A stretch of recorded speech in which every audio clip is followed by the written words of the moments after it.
you look at this side, you're thinking mostly green. You come over on this side where the light's coming from, and you look at that leg, and it's just like bam, blammo, kapow, Catalina wine mixer.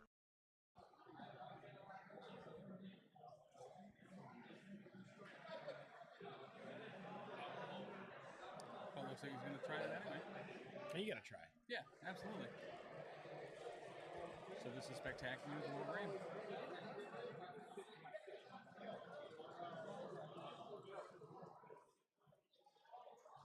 Showing two.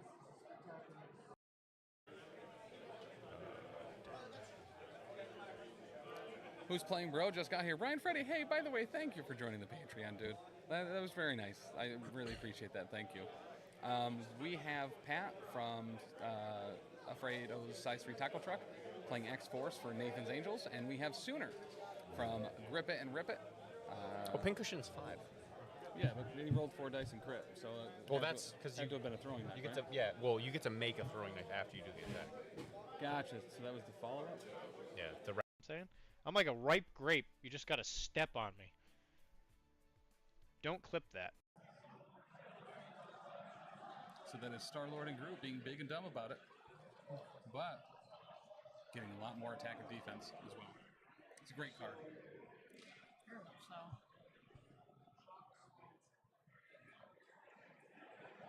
And looking at some guns here from Rocket. Turning that into a 6 strength builder. Oh, you didn't attack the back as well.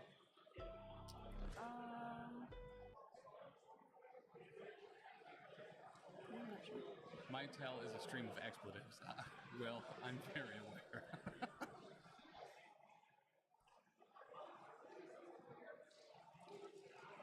The first year I went to NashCon, Will and I played a game in the singles of that, and it was Domino. Gotta love her. Domino. Orders usually in 30 minutes.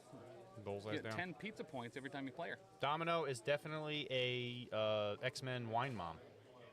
Oh, 1,000%. Yep. Baron Zemo.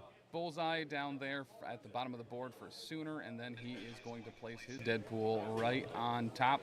Deadpool.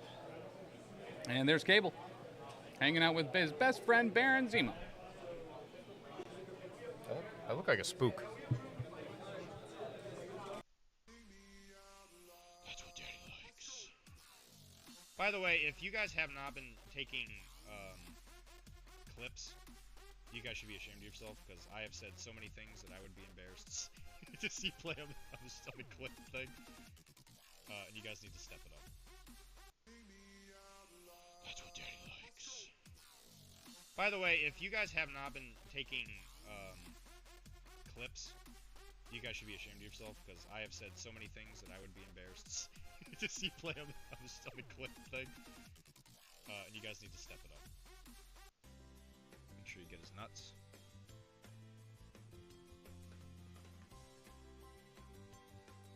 When you look at the model, his nuts should definitely be right there, right in your face, you know? There's Domino. Gotta love her. Domino. Orders usually in 30 minutes. Bullseye Get down. 10 pizza points every time you play her. Domino is definitely a X-Men wine mom.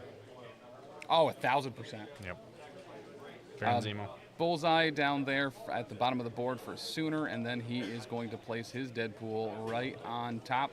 Deadpool. And there's Cable, hanging out with his best friend, Baron Zemo. Oh, I look like a spook. I'm saying? I'm like a ripe grape. You just gotta step on me. Don't clip that. Oh, Logan is immune to stun. Okay. We're putting more damage on them when they're going to be taking cube damage, too. Oh, hey guys. What are you doing here? You silly billies. Oh. It's so good to see you. Far cry from the 210-ish people that Tim had on the channel earlier today. Welcome. Let me see if I can figure out how to do music again, because I forget how to do it between every single thing, because I'm stupid.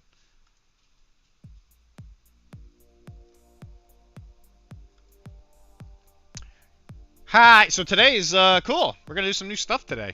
I have been thinking about it, and I'm always thinking of ways to improve the stream. And one of my favorite. Okay, wasn't expecting from EDM. We should be talking some whips. So I think we can do whips this time around.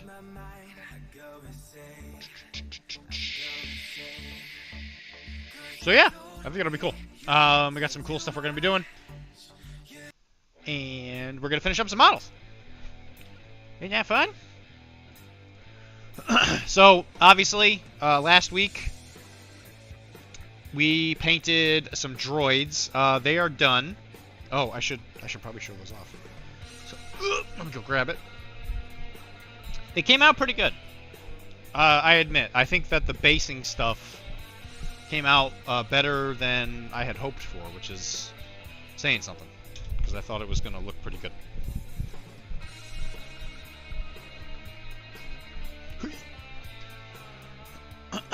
So, we did R2-D2, that's his name, R2-D2 and C-3PO from the Endor box from MCP, or I'm sorry, Shatterpoint, from AMG.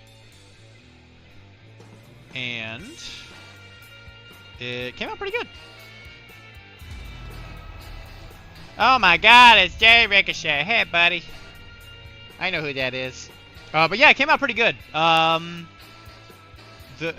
don't get me started. This one's all done. I did the basing and all that, but we did paint this on stream. It actually came out pretty good. I think I don't remember if I added gloss varnish to C-3PO's eyes, but let's correct that, even if I didn't. But today we will not be doing these, because we got other stuff we got to paint. So we finished this one, and we might work on Lando Calrissian a little bit today. But I was actually painting Infinity. Thank you, Jay. I was painting up Hector last night, because he was one of the models that we might have painted last week. Why is that music so loud?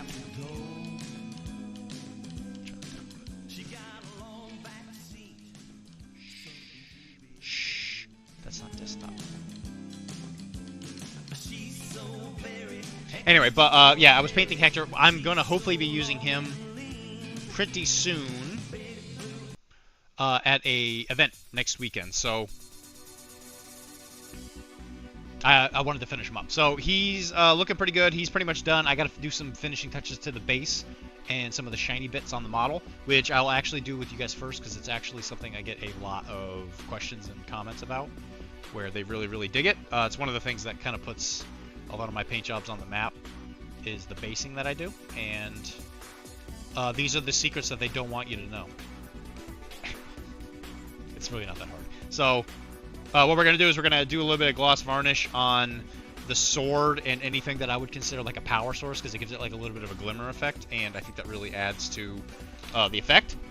And then we're going to do some basing stuff, where we'll use something as simple as something you can print out on your printer. And this is not printing paper. This is, I think, thicker cardstock that I got from, I want to say, Staples, I think. And it works pretty well.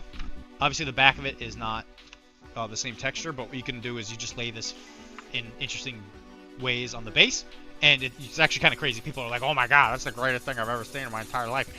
And it's very easy to do.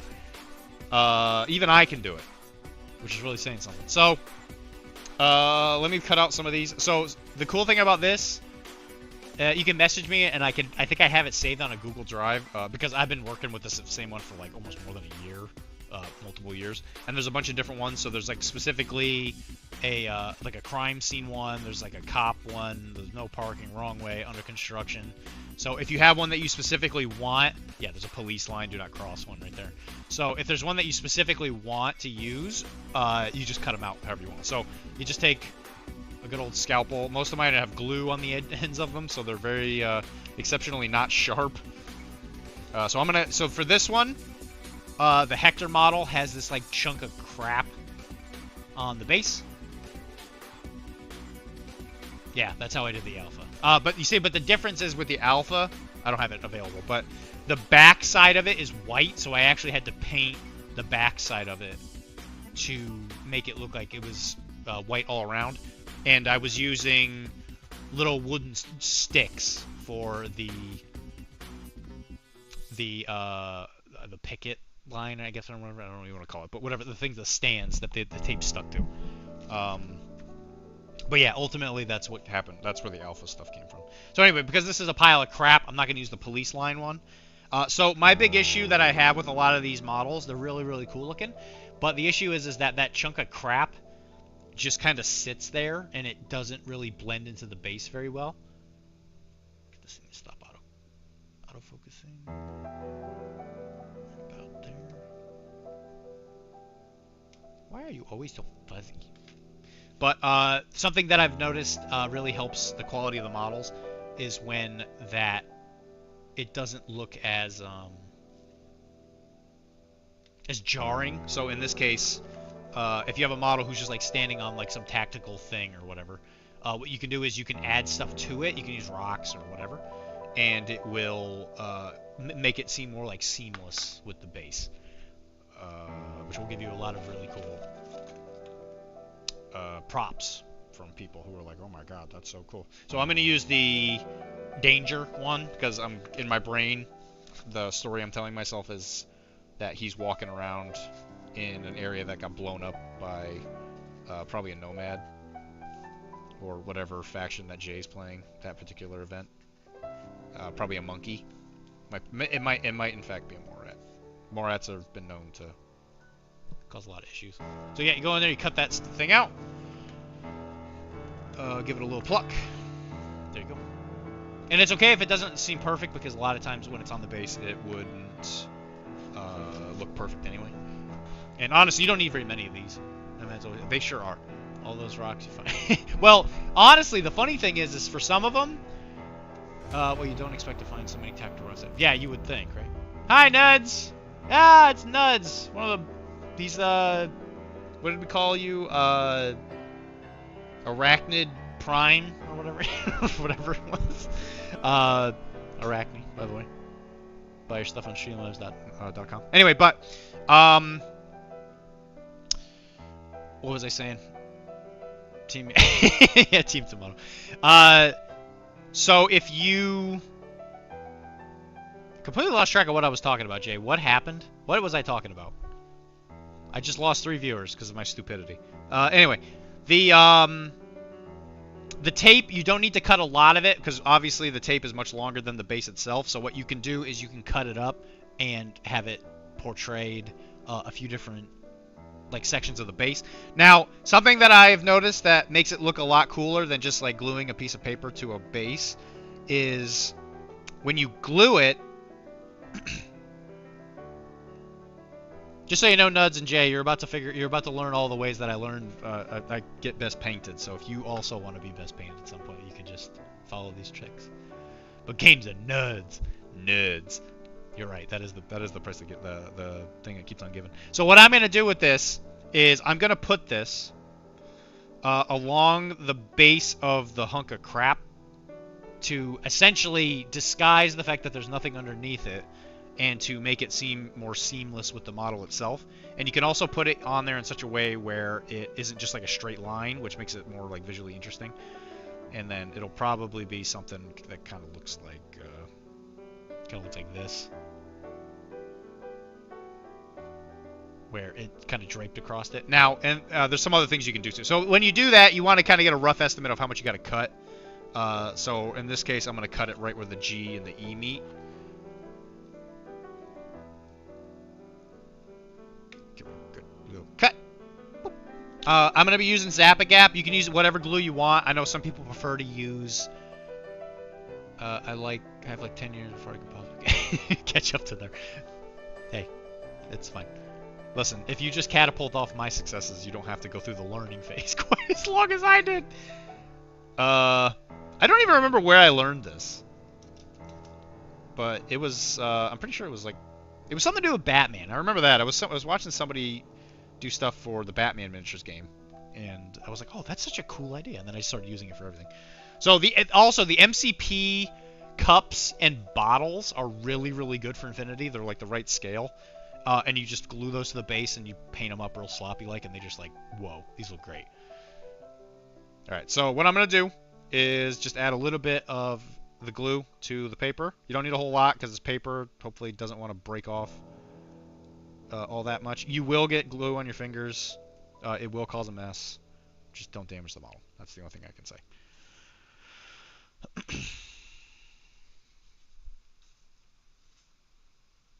So I put it down roughly where I want it. Now the cool thing about paper, and to make it seem more 3D, you don't necessarily have to have it down flush.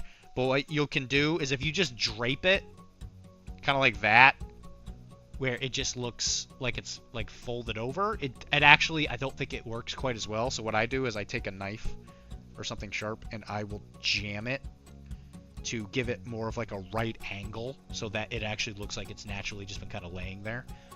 And if you do this kind of stuff on your MCP models and all that stuff, your stuff will look way cooler because it'll look like it's actually interacting with the base as opposed to just having admittedly the MCP AMG bases are actually kind of cool because they're pre-molded, but you'll definitely get some coolness if you just do little things like this. And it really just makes the base pop. So you're like, bam, look at that. Now that hunk of crap looks like it's more involved. Okay. Hey, look, Calamity Jack's done. Yay. I might post it early for people who like it, but it's not scheduled for tomorrow. Don't tell anybody. Because I really want people to listen to it. Go listen to Calamity Jack on Arachne. It's one of my favorite things. What? Yeah, not during the stream. Wait until after. So then you look at the backside, and again, it looks just like a hunk of crap. That's just been like glued to the base. Again, do the exact same thing. Now, because you've already cut from it, it's long enough to where you might actually not even have to cut it. In this case, you do. I'm going to cut just a little bit of it off.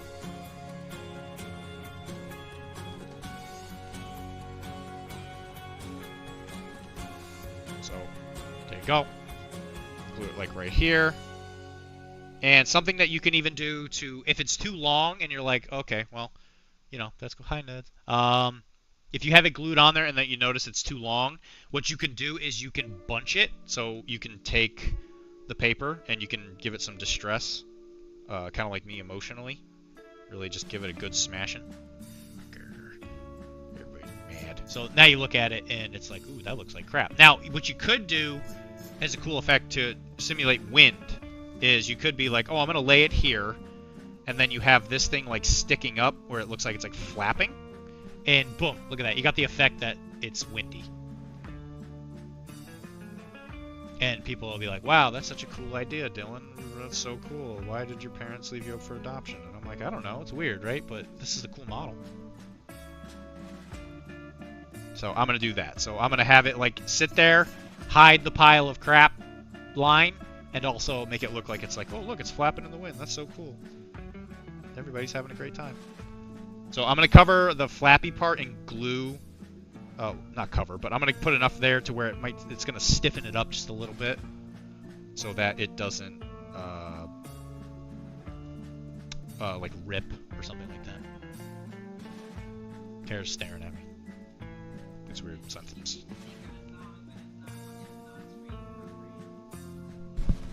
I didn't hear anything you said.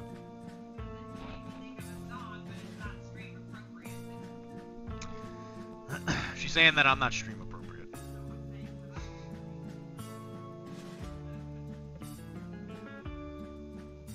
So there you go. Gotta stiffen your flappy bits. I got a nickel down there. Yeah. Hell yeah. Hell yeah, brother. So there you go. It's true you didn't mark this over 18. Did I not? I didn't know there was an option. I'm gonna say poopy words. So yeah, there you go. So there you go. That's a cool idea for kind of adding a little bit of like, I don't know what the right word would be, immersion, I guess, to your base. And this is the kind of stuff people will just eat up. People love this stuff. So there. So I put that on the on the table, and people are like, oh my god, that's so cool. And so I'm gonna take this last one, and because usually I have some stuff on the base, I was in a bit of a rush when I primed him, so I didn't have I forgot to put anything on the base. So this street is actually a little bit more bare than I would probably do for usually. So what I'm gonna do is I'm gonna add this last little clump, and I'm just gonna like jam it into like the little gutter part, so that it looks like it got casually like thrown into that spot.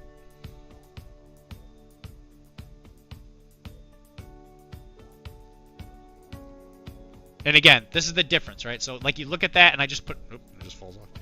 Like you look at it from just putting it on there flat, and you're like, oh, hey, look, he put something on the base. But when you take like a sharp edge and you really jam it in, it looks like way more realistic. I don't know how to describe it, but it just adds like that just a little bit of, oh, it looks like it actually has just been like sitting there.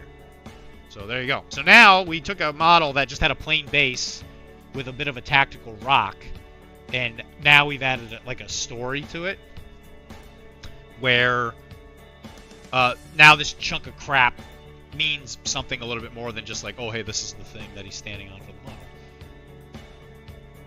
Where does one purchase to scale base elements like that danger tape? So if you Nudge, just send me a message on Discord or email me or whatever, and I can send you the link I have in my Google Drive.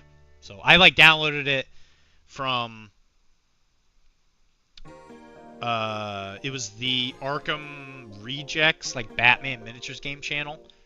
So I also have a bunch of posters and stuff, but they're all DC themed. So there's like, you know, Superman and Supergirl, like Supergirl dressed up as like a cat girl or something, like weird stuff like that. But there's like little magazines and stuff, and I use a lot of those to kind of spice up the bases. And like I said, it's so simple, and you just glue paper to a base, and people are like, oh my god, that's the craziest thing ever. So now I'm gonna take a little bit of Nurgle's Rot. Since this is the space city, the hard-edged city of space city, I'm gonna take some green goo, some Nickelodeon slime, and I'm gonna add it to the ground to make it look like, I don't know, like something somebody spilled. And again, as soon as you do this kind of stuff, it really adds a lot of character. So now all of a sudden, boom, now you got a spill. Is that a part of like some kind of nuclear goo that's coming out of this robot engine part thing or whatever? Yeah, that's the kind of stuff that people, like, their brains, like, they may not really say it, but their brains do.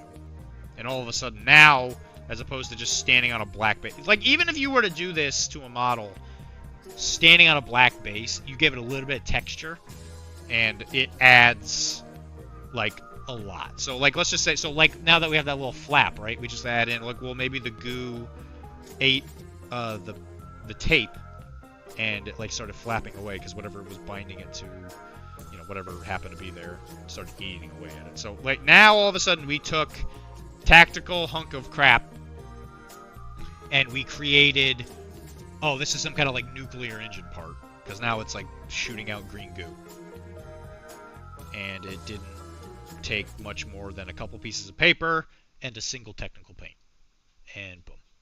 You've already increased the value of this model by, like, droves, because now all of a sudden you're like, oh, he's telling a little story. Isn't that cool?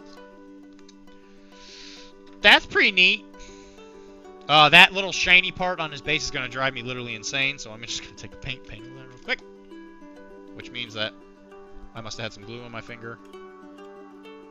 So I'll just take a little paint. Go over that real fast. Looks good.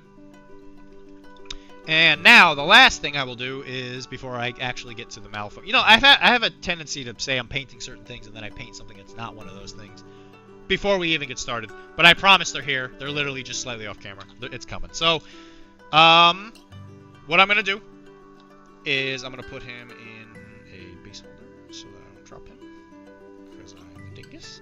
we're going to take our old friend Ard Coat from GW, which is just a gloss varnish. You can use whatever gloss varnish you want. I just like this because it's in a little pot. I don't have to pull it out of like something like this, like the Liquitex bottles and all that. Which, you know, you can get matte mediums and stuff like that. There's all kinds of good, cool stuff. Take a brush that still has a point, but you don't necessarily care what happens to it. So I like my synthetics from the Monument Hobby stuff. A lot of my brushes are essentially just Monument Hobbies these days. Take some of the goo. And anything, to me, that is going to be shiny. So in this case, it's going to be his little backpack power things. His sword is also going to be shiny. And a lot of the power armor, especially for O12 and by extension, I guess, Aleph, will have these like little exposed areas. I always usually paint them in the power source color, and then I give it shininess, and it will change the texture of the model so that it breaks up the fact that he has just like this blue armor on, and it makes it a little bit more interesting. So I take some of that gloss varnish, and I'm going to put it on the little exposed power area, whatever you want to call it. And it may not be. I don't know. The lore might establish that this is where the little refrigerator where he stores his fruit snacks. I don't know. That's too much thinking for me, so I'm just going to go in there with some shiny paint and make it shiny. And then people are going to be like, wow, dude, you did such a great job. I'm like, thank you. I worked countless hours to do this, and the secret is that I didn't do that.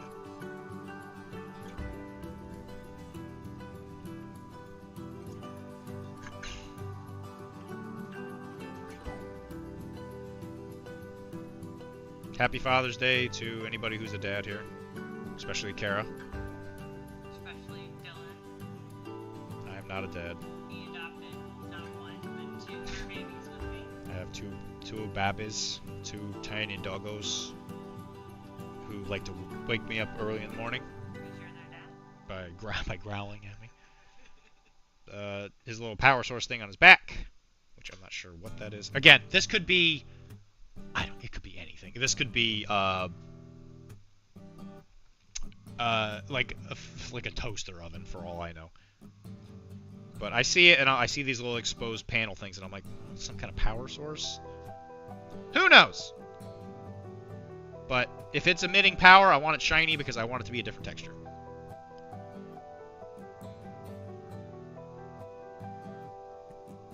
So I would also maybe do like eye lenses or something. And also something you could do is if you have a bottle on the base that's overturned and you don't want it to have like a colored liquid, you could use gloss varnish to simulate water. So like as an example, let's just say there's like a bottle that was like pouring over the edge of here into the gutter. You could take some paint, or I'm sorry, this gloss varnish, and stick it there, and it would make it shiny, and it would give the effect of, oh hey, look, something's pouring out of the bottle.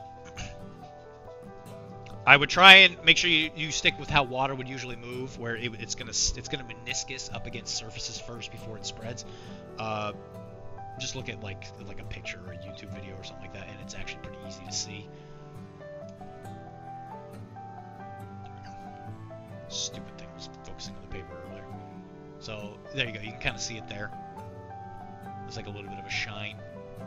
It's just like, oh look, it's water from a bottle or a cup or whatever you put on the base.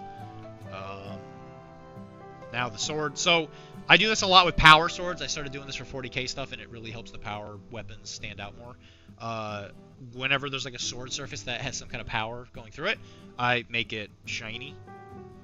Because again, it will, one, break up the texture, but if something is shiny, it will intrinsically look brighter to the human eye because of the way light refraction works. So when you have something that you really want the eye to be attracted to, you can make it, if you can make it shiny or glossy, it will force the eye to look at it. Or it will make it look more rich, I guess would be a good way to put it. So even if you were to do this, so like as a good example, the dark crimson color by Procurl, this one, it has a gloss effect on it, which will enhance the shadows of it. which will make it seem dark, which will make, it should, supposedly, it'll make it more dark looking if you weren't to matte varnish. I matte varnish everything. So this model's been matte varnished before I do all this. Because if not, if you matte varnish all over all this stuff, it would just take the shine away, which is not what you want. This is the shining. And we are going to be killed by Jack Nicholson after he has a nervous breakdown. Which who can blame him, you know? Today's economy, it's tough. It's tough stuff.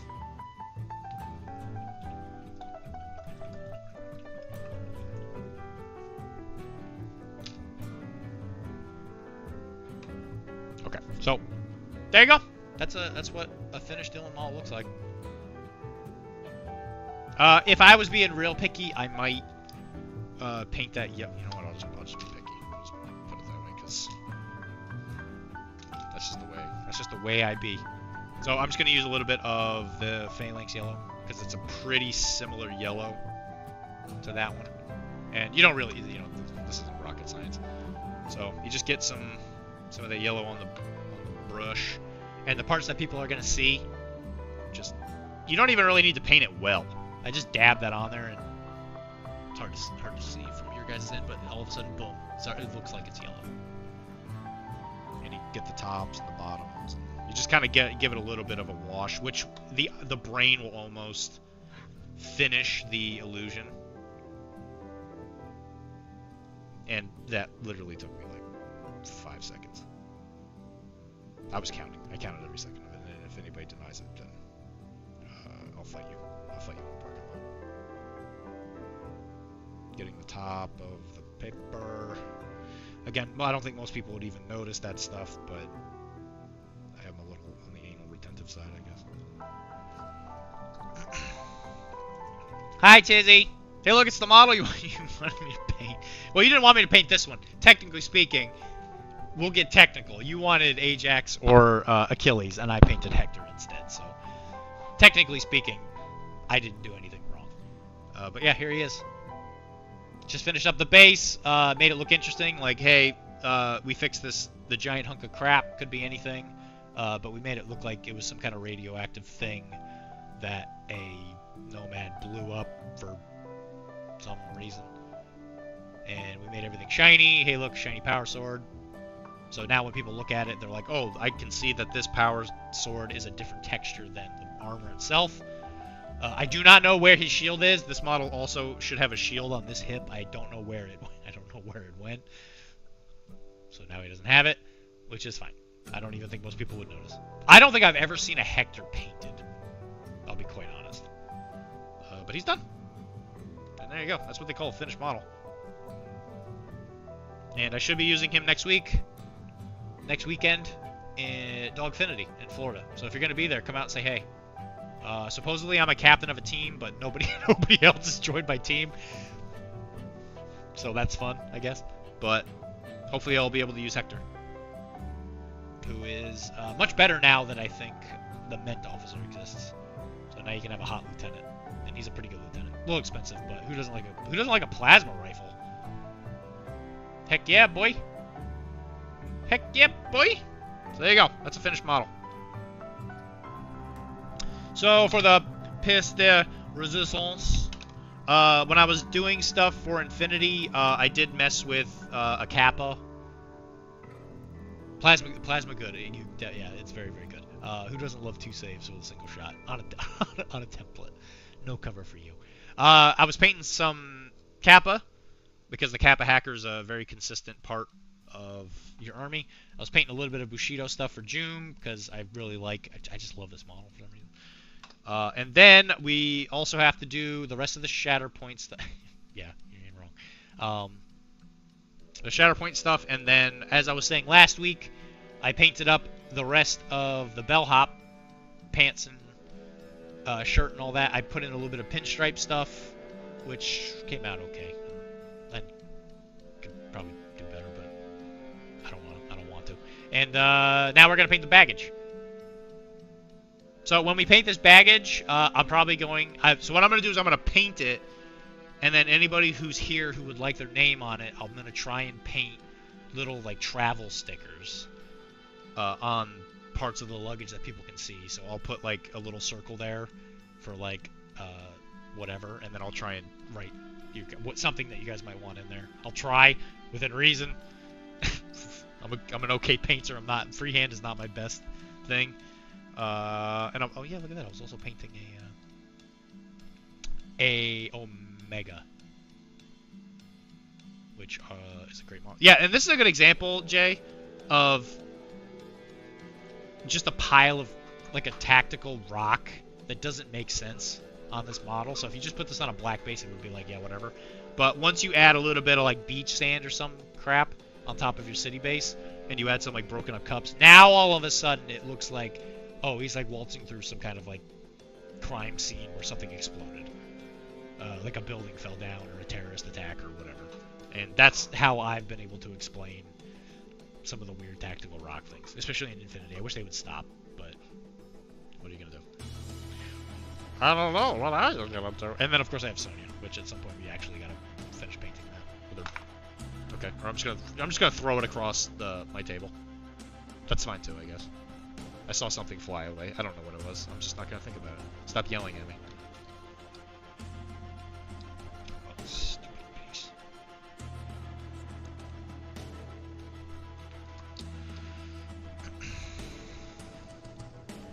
There. Okay. Somebody asked me to post this.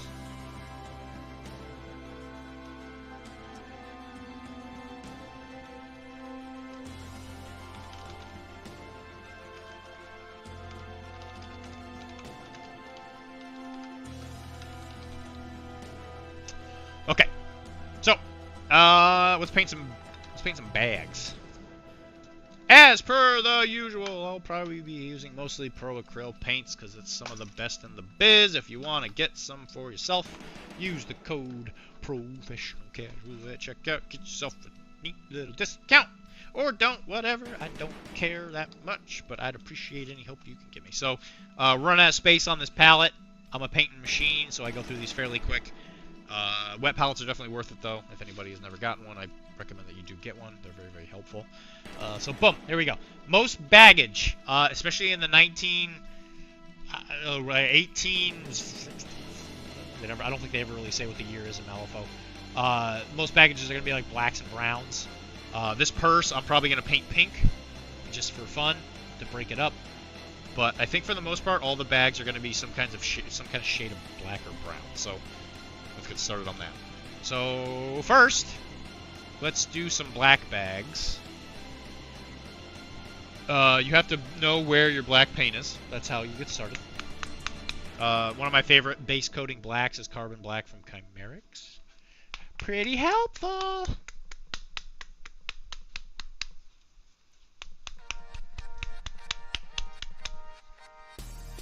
Also, if you are painting a model, something that we are going to prototype today, I guess, I made a channel specifically for you guys posting whips. And what we will do is I will switch to the other thing. I will look at them on the stream, and we can look at them together. So, like for this example, I'll bring this up. I think you guys should be able to see that, right? Yeah. So I'll put that in there, and then we can actually look at the whips that you guys do. But yeah. So if you guys are painting,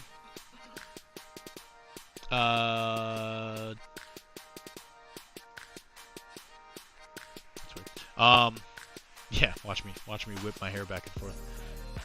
I don't think I can post it is the issue. So I'll give it to somebody who can post it in there when I'm about to do it. So if you guys want to do it, start working on a model. We can talk about it.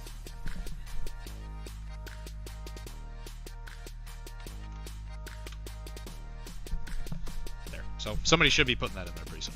But I really like to see you guys paint. It's cool, and I think it's a good way to interact with you guys, because I've had a couple people ask me questions about like things they've done, and I'm like, yeah, sure. Like yesterday, somebody was asking me to help them with their airbrush issues, because it was sputtering, and I think he wasn't thinning his paint enough. But I'm hoping I could save him a trip to the bank to not buy a new brush. Where do you need to post it? So I'm gonna, Kara's gonna post a channel in the chat. I can't do it myself because of the way Streamlabs works. Wow, Tizzy, are you still painting Shatterpoint? You said you were painting Dooku last time, and you might be getting into Fett, Django.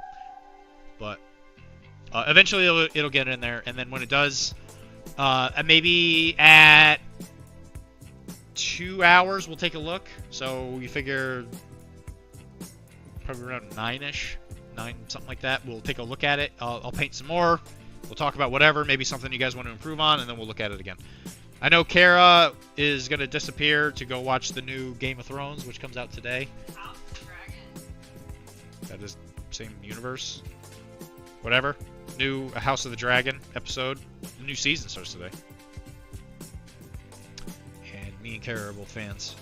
So I will keep streaming as long as people are here to hang out. And if not, I'll leave. And then tomorrow, so usually Mondays are a lot busier, and the Sundays are much more chill. So if you want to just hang out with Dr. D on a more personal level, Sunday's the good one. If you want a lot of people in here asking a lot of questions and us hanging out, Monday's the way to go.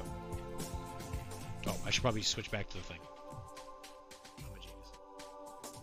Send you a pic of what? Oh, where are you? Trying to finish up Cosmic Ghost Rider. I suck at NMM. Brother, I also am not great at it. As an example, I tried doing NMM on Hector here on that sword hilt. It's fine, I guess.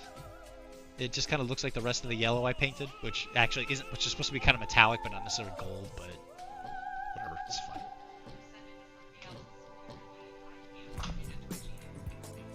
Twitch is being a pain in the butt. We gotta find somebody. Nuds.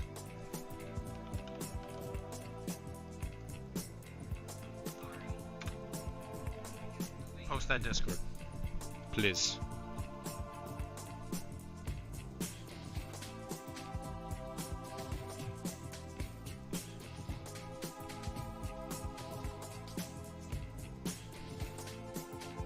I just sent you something, Nuds. Can you post it in the chat? It's the Discord invite. For some reason, Discord doesn't let me post things when I'm in Streamlabs. It's kind of a colossal pain in the balls. Oh, actually, I guess I could. I gotta work around. If you don't do it, I'll do it later. I might have a workaround, actually.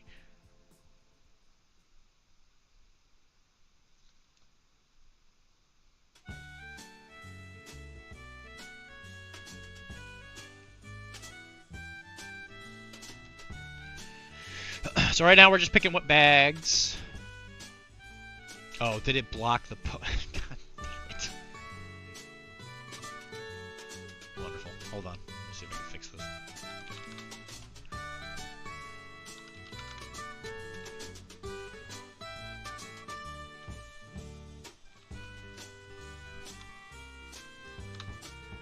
Okay, that worked. Okay. Thanks, man. I'm trying to improve the stream so that eventually you'll actually watch Rylan instead of watching wrestling. Listen. It did block the link, Nuts. I just posted it. It's fine. Thank you. Thanks for trying. I forgot that Twitch is kind of picky about that. I'm a mod though, so I get around. I break the rules. Wrestling's on Monday. Well, cool. Then you can hang out with us on Sunday. What are you painting, Rylan? You painting a wrestler? My white noise. Oh, thanks, man.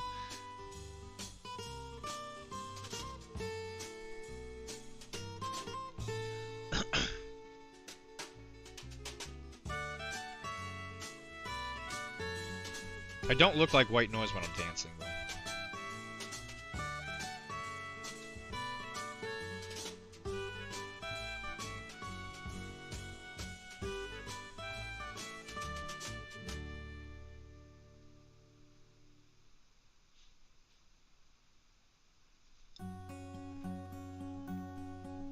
And this is the kind of stuff you come to a professional painter for. You You watch him paint luggage. It's very exciting. Painting this chicken and mac and cheese on my belly. What are you? How do you? You can't paint that. You silly. That's not for paint. That sounds like something for your tum tum. You hear this guy? He's silly. You can't paint that. Silly daddy. Well, you can't eat it like that. I mean, that's Berber. Now wrap it up. We gotta be to work in an hour. But Dad, it's Christmas. Did you get it posted? Yeah, I did it. I have to go to the website and log in through there because I can't log in through Streamlabs. And I'm a mod, so I can post things. I don't think you would have been able to post it anyway because you gotta be a mod. Yeah, okay. Well, that's good.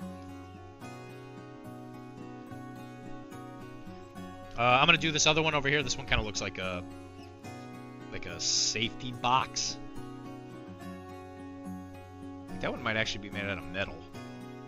Looks like some kind of like safety deposit box.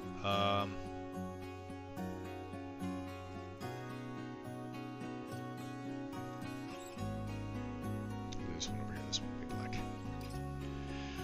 All right, I'm back. Had to run through Cammy's store. Why are you playing Cammy? Huh? Jay? What are you doing that for?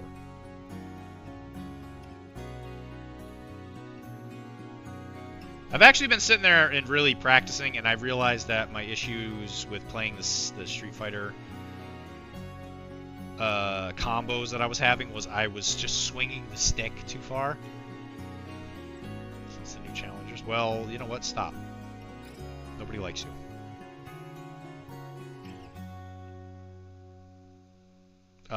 Yeah, I've been swinging the stick too hard, so that's what keeps making me jump. So I just essentially sat there and practiced not doing that, and it got a lot better. So I'm more reliably hitting combos now, or not combos, but I'm more reliably at least hitting the moves. Now I just gotta get them to combo correctly. That's definitely the next area of improvement is my combo game, which right now is not particularly great. Okay, cool. Okay, cool. At least I'm getting to the hard part now. So the issue is like now playing Cammy, I might be able to win a fight just hitting, you know, like doing light, heavy kick, whatever, you know, kind of stuff. But then as soon as it's like, oh yeah, you know, you got to do her combo is standing jab, light kick, low, standing jab, spiral arrow. Or dragon arrow, or I guess you could do heavy punch, heavy kick, which is a 3-hit combo, which is pretty decent. But that one sends them flying, so you lose pressure on that one. Yada yada. And then you gotta like figure out if you're grabbing. It's just the whole thing. Basically, just getting the basics of how to respond to someone jumping in, how to respond to someone walking forward. What are you doing when you're jumping in? Yeah, exactly. So that seems to be the hard part. To me, too, in a lot of ways, but I realized that I was having so much trouble before because I wasn't floating enough. I was being too overly aggressive with Cammy, who is a punish character, and I've been practicing, so I got a lot better. So I actually am winning ranked games now. Not a lot of them, but I'm winning some of them, which is what you would call a marked improvement. And then we'll do one black bag underneath his arm, right here. And we'll do the other ones different colors, because I don't want to put two black ones next to each other, because when that happens, you might detract from the colors a little bit. You can hear my dogs arguing. They don't agree. They think all of the bags should be black, because that means I'll finish earlier and I'll take them for walkies.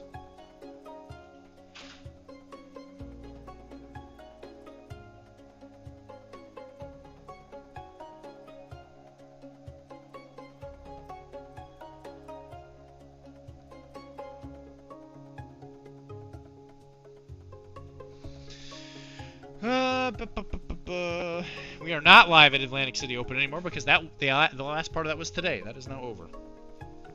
Whoever won, great job. Huge fan of his work. I have no idea who won.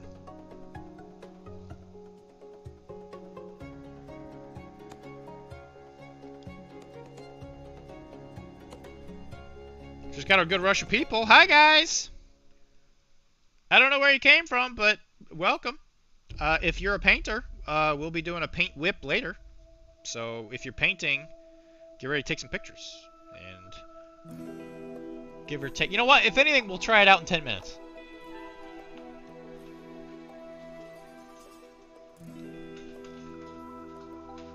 Yeah, we got people coming in. Cool. Let me make a new channel.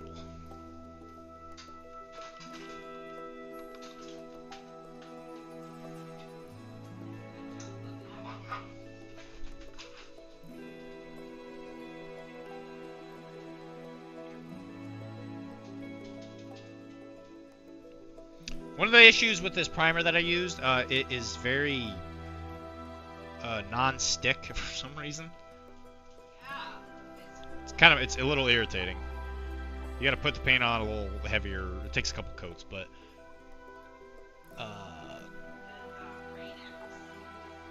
yeah, a little, yeah, for sure. Got a little Rain X mixed in.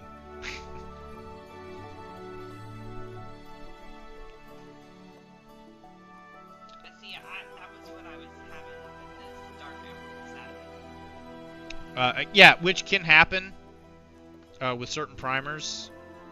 I would just say use the can and be done with it and get another can. We're almost done with the can of this stuff. Well, since it was satin, I thought maybe the satin was the issue, so I switched to the jade, and that worked out okay. Okay. I'm happy with the jade. That's good.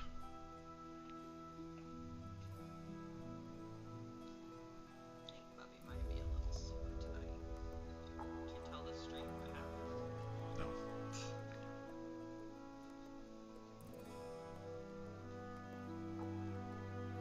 Did you come to terms with it? Yes. After my nap.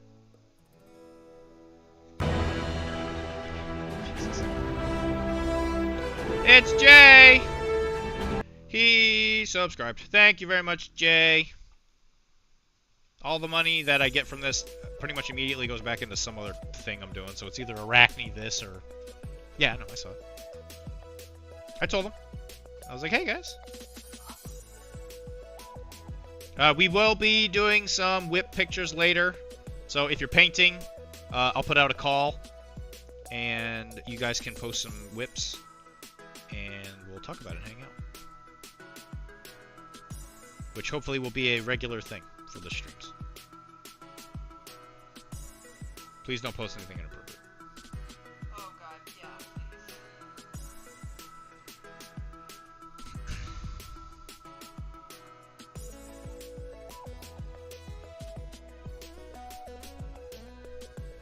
I got sick of commercials. So yeah, dude, the commercials on Twitch are irritating. You can watch 4 of them, and then it usually drops the stream. Oh, you do get it good. Subs equals more Malifaux. Hell yeah, brother. I'm not sure if it went into the profession. Nope, so anything that happens while I'm here goes to me. Yep, that is something I get asked a lot. Anything that you guys do while I am on the stream directly helps me. And in a lot of ways, helping Tim also helps me. In a lot of ways. A little more indirectly, but it does help. You're gonna do some of those brown, right? Yeah. Okay. Is it okay, Mom? I just want to make sure you weren't gonna, make it look too modern. I'm anything but modern. Google how to on some from Dr.D. Evan said our pictures look very dapper. Ooh. Kara and I went and got professional pictures taken because I needed some for my headshots for the new business. And we got some we wore our Arachne shirts, so I'll be putting that on the Facebook here pretty soon. But I want to talk about models, modeling off the Arachne merchandise. And I will be posting probably right after the stream. I'll probably post a new episode of Calamity Jack. Yay, new business. It's actually not even that far from your house, Jay. So here's the thing. Once I fully own it, which is the whole story. I will 100% on Fridays or whatever, maybe after work, just doing stuff at the clinic. Like, pull out a couple tables, and play fucking mini games or something. That sounds like a good time to me. Yeah, it's in Lexington, Massachusetts. So I will eventually own it. It might take a 2 years for it to fully switch over. But the way the payment and all that stuff works is I'll be making more money there for a while. But it's mostly just to help with the retention stuff and to help with the valuation of the business, so that I don't lose a bunch of patients. A bunch of Cairo talk. So technically, I don't own it until like about a year, and then after that, we are gonna self-finance and buy the whole thing.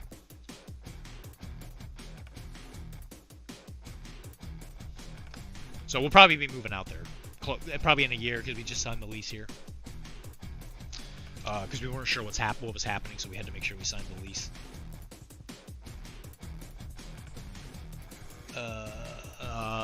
But yeah, essentially easing into it. That's a good way to put it.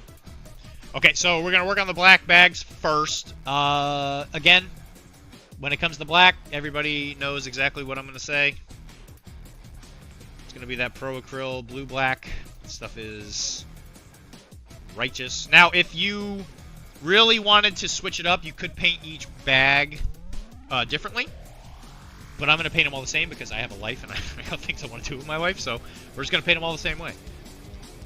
So get your old workhorse brush. Again, I use a lot of blue black, so I have like a dried ball of it here. I'm just going to introduce some water to it to get it back to moistness.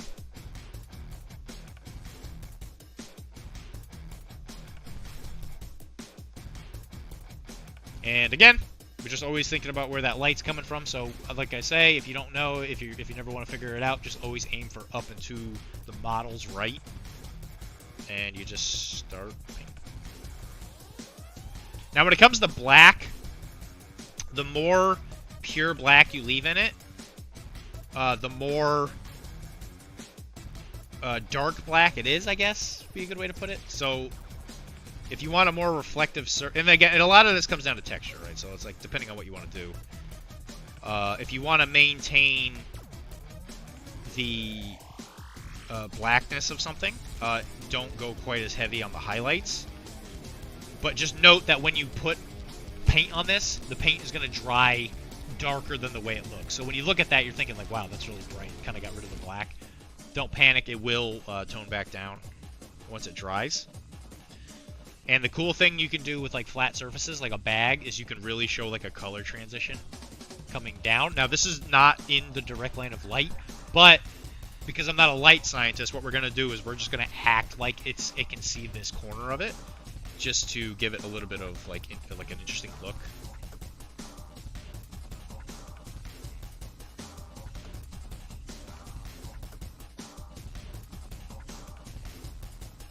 So the first highlight's always going to be the biggest. So anywhere we don't put paint is going to keep the black. So I covered about 75-ish%. That might even be a little too much, but whatever. We can go back and fix it later, just to give it a little bit of that highlight. So I usually aim for like the 75%. Time to make our Pride announcement for the stream. We do. It's just so funny. Okay, then put it in the camera.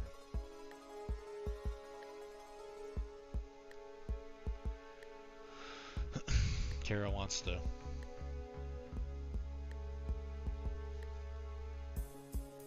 I want some gay. Gay, it's gonna be. Gay, it's gonna be. I forget his name. The actor. Laszlo? It's not his name. Okay. I think that's his character name. One of his characters is named Laszlo, yes.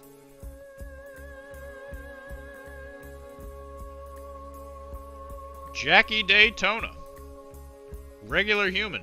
Regular bartender.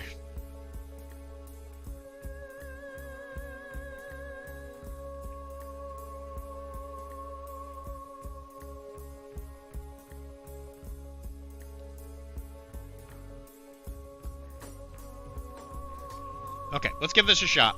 So let's try the whip. So it's 1 hour in. Matt Berry, that's his name. Yeah, Matt Berry. Amazing actor. Everything he's in, absolutely phenomenal. All right, so I'm gonna post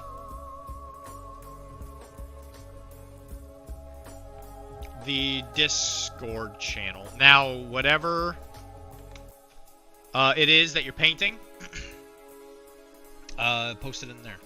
So I just made a whips channel. So slap a model in there, and then we'll take a look at it. I'll keep working on this while that's going through.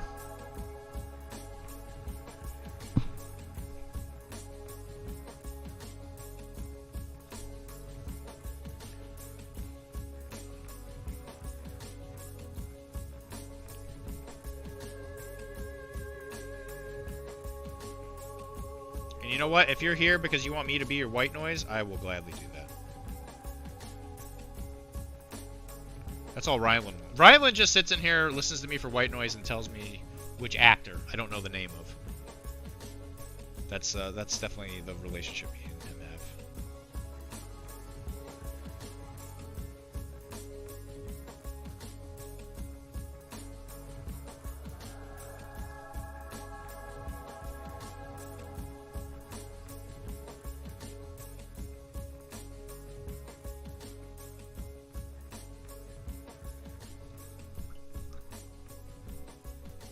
Black did not cover this. Hi, Cliff Jumper. How are you doing this lovely day?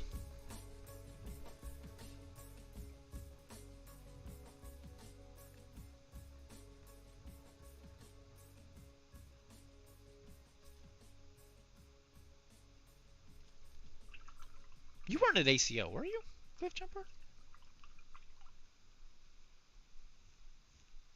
I'm just easily distracted. That's true.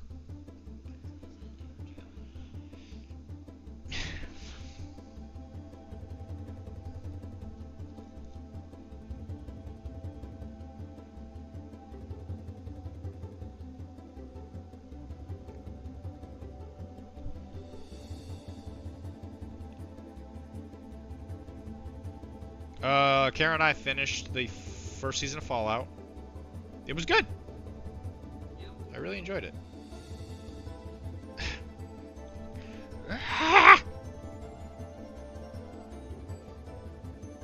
This primer's infuriating.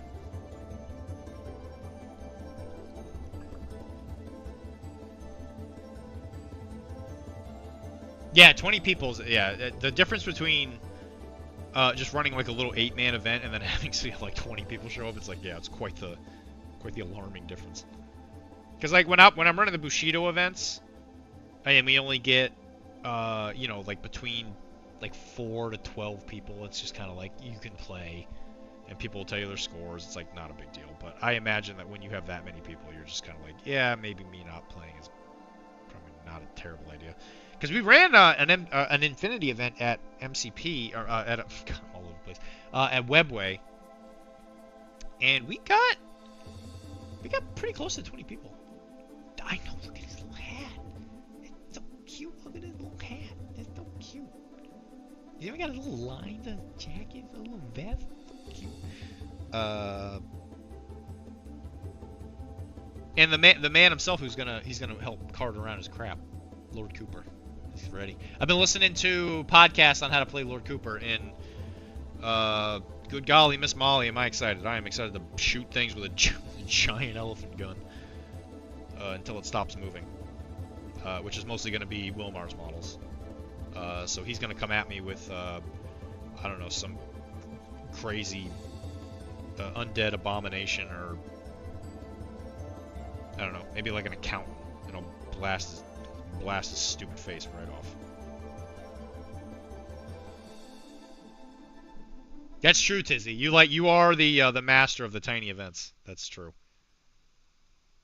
When do you think you're gonna like try and really become a peacock and fly and open up just a big event?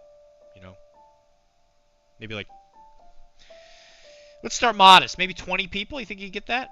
You think you get to 20 people, Tizzy? I don't think you're gonna have enough terrain though.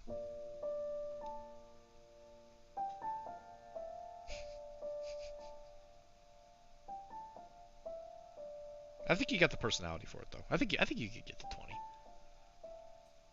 Cheddar Boy, you gotta understand how much I love the hat. Like, I think you do. That's why you said that. You know, we're like kindred spirits in that regard.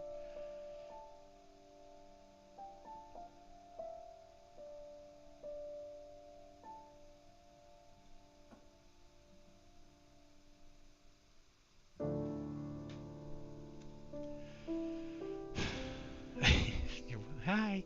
Happy Father's Day. Thank you. Nobody posted any whips. What's up with this? More dots. You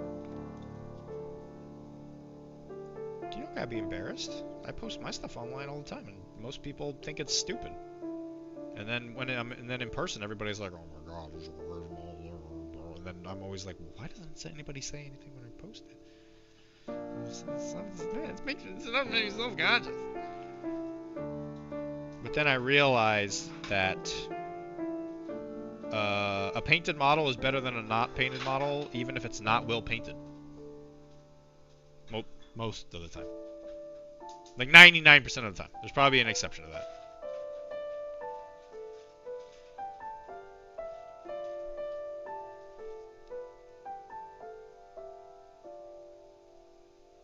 This is your official reminder to call your dad if you have not done it yet. Yeah, there is some homework. Soup of the day is lobster bisque. I did prime 50 models. That's impressive. Having enough terrain to rent, we want 8 tables becomes a... Yeah, brother, I bet. I mean, me by my... Hi, Cliff Jumper!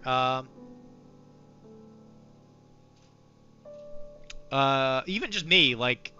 MCP's easier, right? Because you can make terrain and it has, like, 12 to 18 pieces or whatever.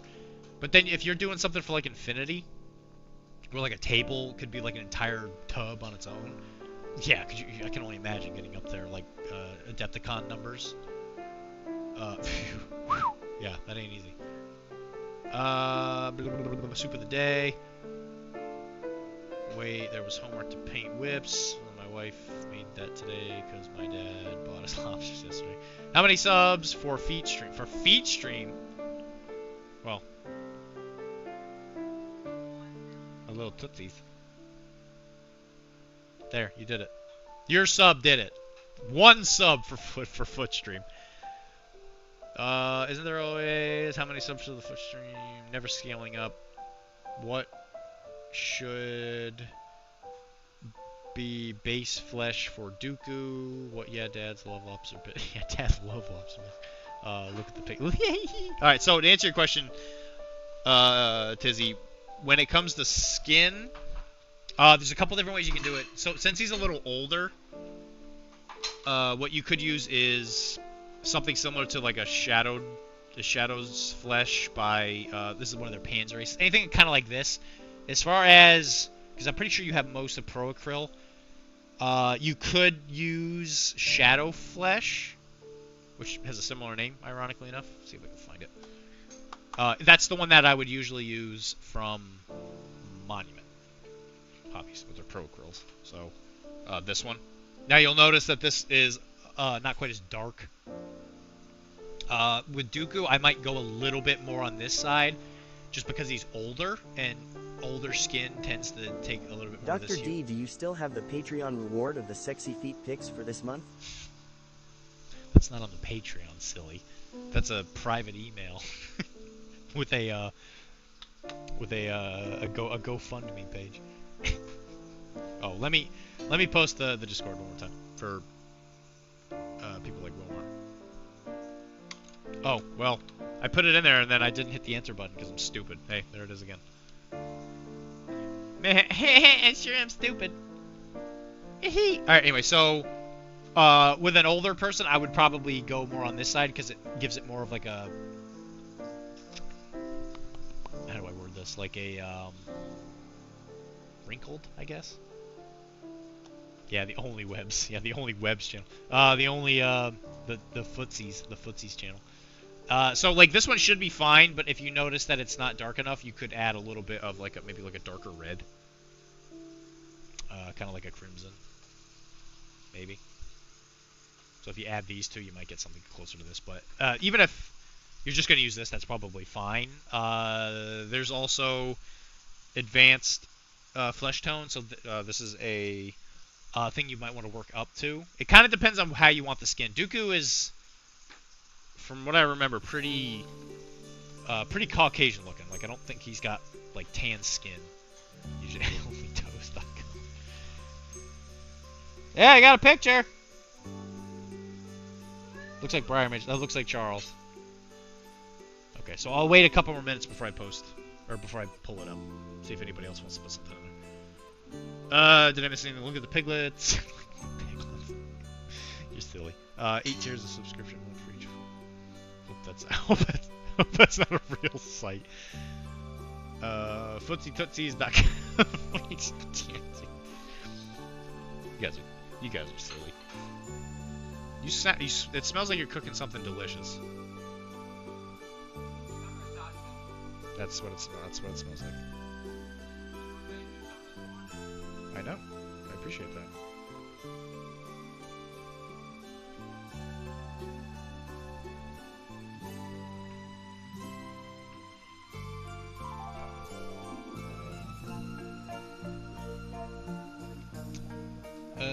That's 'cause you're...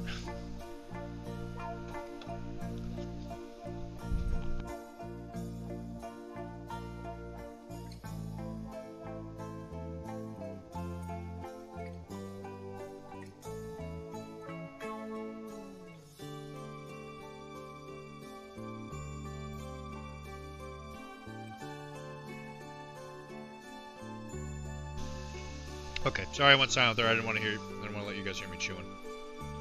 Like the fat cow that I am. Got another picture. It's Wilmar. By the way, the big metal boy is looking great. 10 out of 10. 100% hire him as a bellhop. Kara kept saying that he looked like the guy from the Tower of Terror. From Disney Studios. Yeah. Site didn't work, bud. You're good. Yeah, domain's open, buddy. It's all yours. Think you can give me a good rate? Like, it doesn't have to be 1-for-1, right? But maybe, like, I get 80% of whatever it is we make, you know, we can really get something going. I'm just saying. I'm just asking questions. Okay, I'm not committed. I'm just asking questions. Okay, so now, we got our blue-black. And, of course, we're going to use the old classic Lothern Blue. One of my absolute favorites. I like the air version of this because it's easier to mix. Before I mix this, let's look at the whips, because we got a couple whips. Alright, first, we got Briar Mage. Is there a way to make that bigger so that I can see people's names? Oh, yeah, we gotta go to the new thing. Look at that, it works. That's neat. That's not what I wanted at all. There we go. Alright, I can't see if you guys can see that or not. So I'm just gonna hope that yes. Yes, okay, you can see it. Alright, so, this looks like, Thrall. I'm pretty sure this is Briar Mage. Why doesn't it just show me? I think it's Charles. Anyway, so this is Thrall. From what appears to be World of Warcraft. First thing I always like to do is scan the back of the room for anything that could be funny to talk about. Looks like Gwenpool in the lower left-hand corner is what that looks like. I think that's Jeff and the Boom Boom thing. So I like to start from the back and work my way forward. He's got some scale 75s there, or looks like metallics right there. I'm assuming those are his tools of murder up in the upper hand corner. Oh, well, that's not creepy. I'm just trying to get in his mind space, so I know that how he's painted. You don't know that. I know Chuck better than you. They do a lot. I'll show it to them, along with my feet. There you go. Yeah. Green. I love the green so far. I love the green blend here. Really, really good. Digging this for sure. You can you can definitely tell the light is coming from upper right hand. If I'm looking at it, if I had to guess, the skin's done. and you're probably working on the cloth, if I had to take a guess. Which, if it is Thrall, I'm assuming like Gladiator Thrall, I would assume. I don't actually know what color that used to be. I'm not sure. I really like it. This is really cool. Are you going for like a bone sword? Like a sword made out of bone on this? Or is that just metal with like a brown wash and it just looks kind of like bone?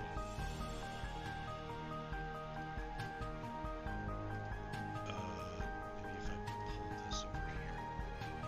Yeah, there we go. That works.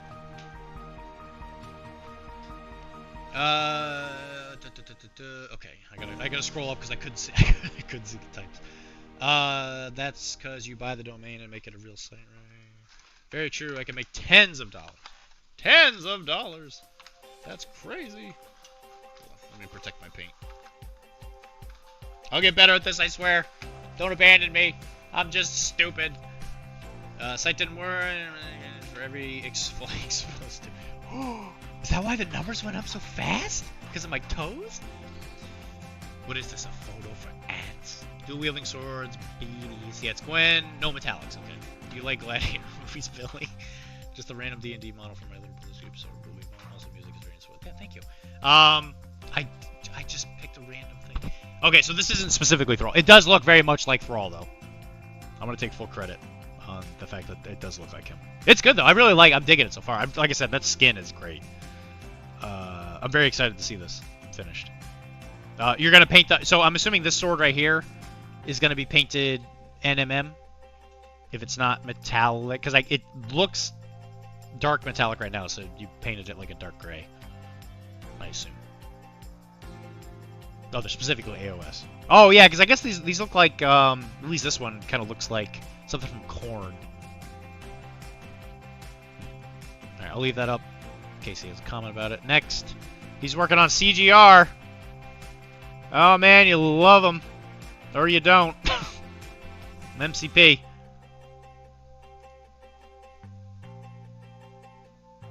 Brothers Rate doesn't rate him. Yeah, well, yeah, I mean, if that's the stuff you do for you, that's a you thing. That's for you, buddy. Don't do that for other people.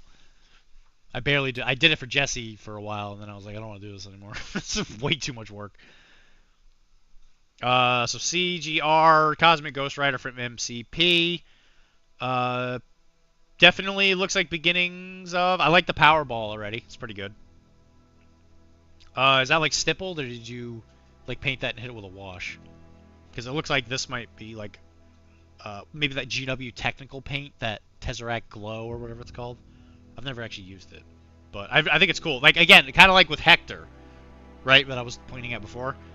The power sources, you painted them, and they look way different than like the rest of the model, so it really like stands out. I really like that. I love that blue. That's really cool. And there's the there's exhaust burn on the exhaust.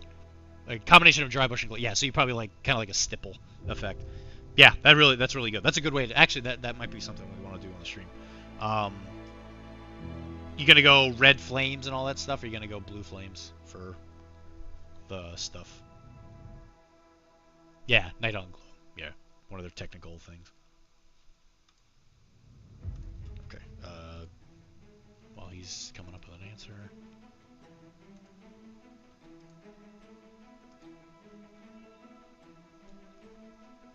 We got Gar Saxon, I think his name. Yeah, going red flames. Yeah, that's cool. I'm excited. I think that'll look good. Definitely beginner level. I love the light. I'm pointing at it with my finger, like you can see me. I really dig the light reflection thing you're doing here. You went with a very much more stark black. So like I was saying with this guy, it's like if you want it to look black, more black than if you want to retain the darkness of it, you want to highlight it less. And it looks like you didn't highlight it a whole lot, other than just the area where the light is gonna like reflect off of it. So I think it looks really good. I like that. I love the muzzle burn on the exhaust pipes. That's to die for. I think that's great. That's really cool. Yeah, I'm excited to see more of this. This is really good so far. Okay, so this is Wilmar. Gar Saxon, it looks like he's working on the exhaust stuff. I think that looks great.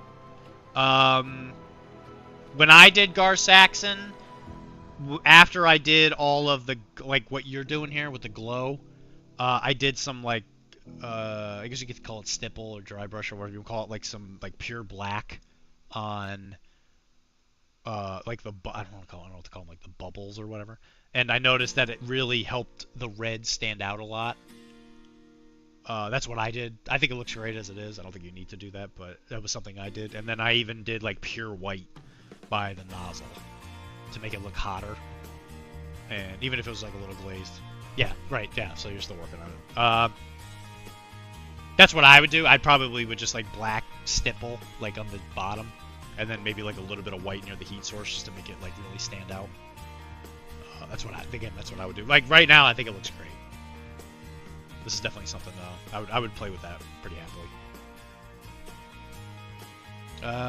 Then we got this. Let me just. Oh gosh. Oh no. Oh no. No.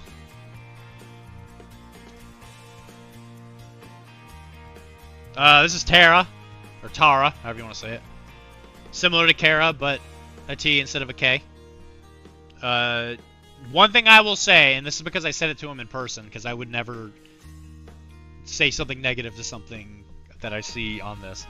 He's a coward because he didn't drill a hole in her chest, which is where she died originally in the story. And she has a thing, a mechanic, where if you shoot at her with a gun, it goes through her chest hole. It doesn't do damage. So when I did Tara, I took a drill and I literally just like went through her chest, and I was like, oh, this is really cool. Because I think the special edition version of her has the whole there or not there. I don't know how you display ownership of a hole. It's like a lack of ownership, or if it's ownership of a hole. Getting philosophical with this, but I think I like it so far. I like the Soulstone sword. That's a cool green, and I love that he's like tying it to the base with this like Badlands effect. I really dig the cracked rock thing, the dried desert thing. I think that's really cool, and it's cool that you're tying those two things together. I'm a really big fan of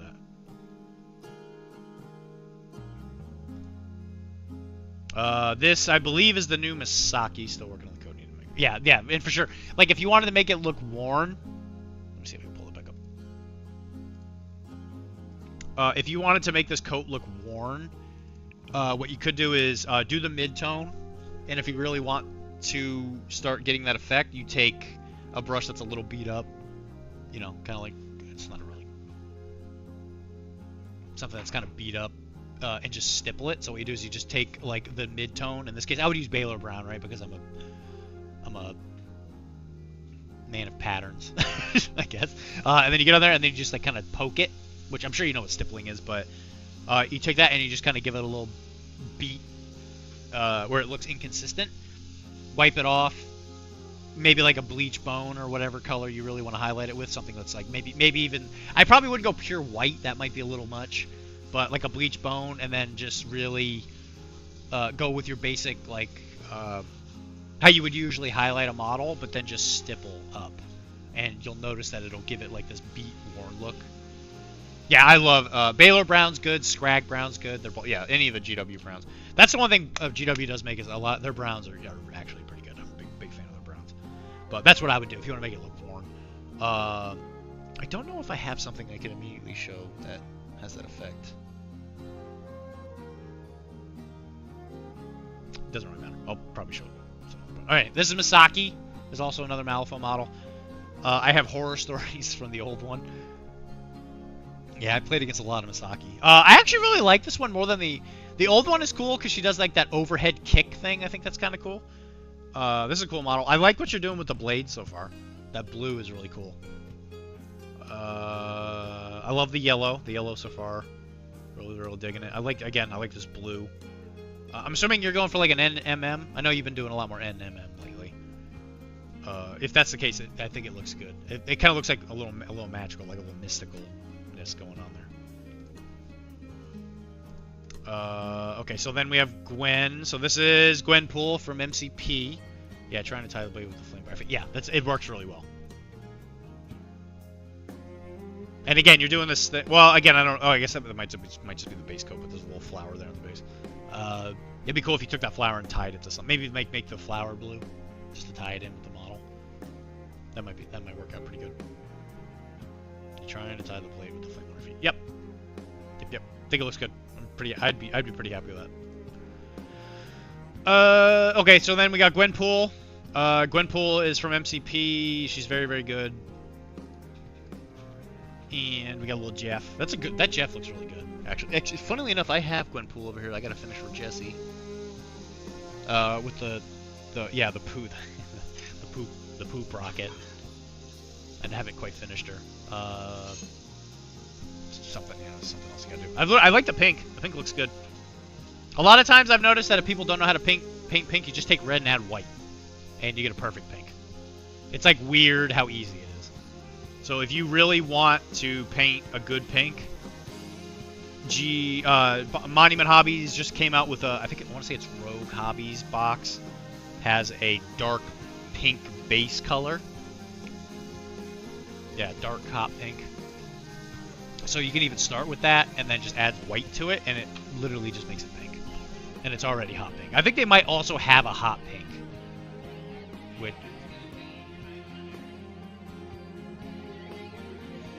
it's gonna be pink. It's not very Victorian. Okay, that's a good idea. It looks good. I love the comics. Kill them all. I think that was a comic of one of the Deadpool comics. And did you actually like freehand in the little comic strip panels? If you did, that's pretty good. I might have to steal that. That's a good idea. So far, it looks good though. I like the flame. Flame came out good.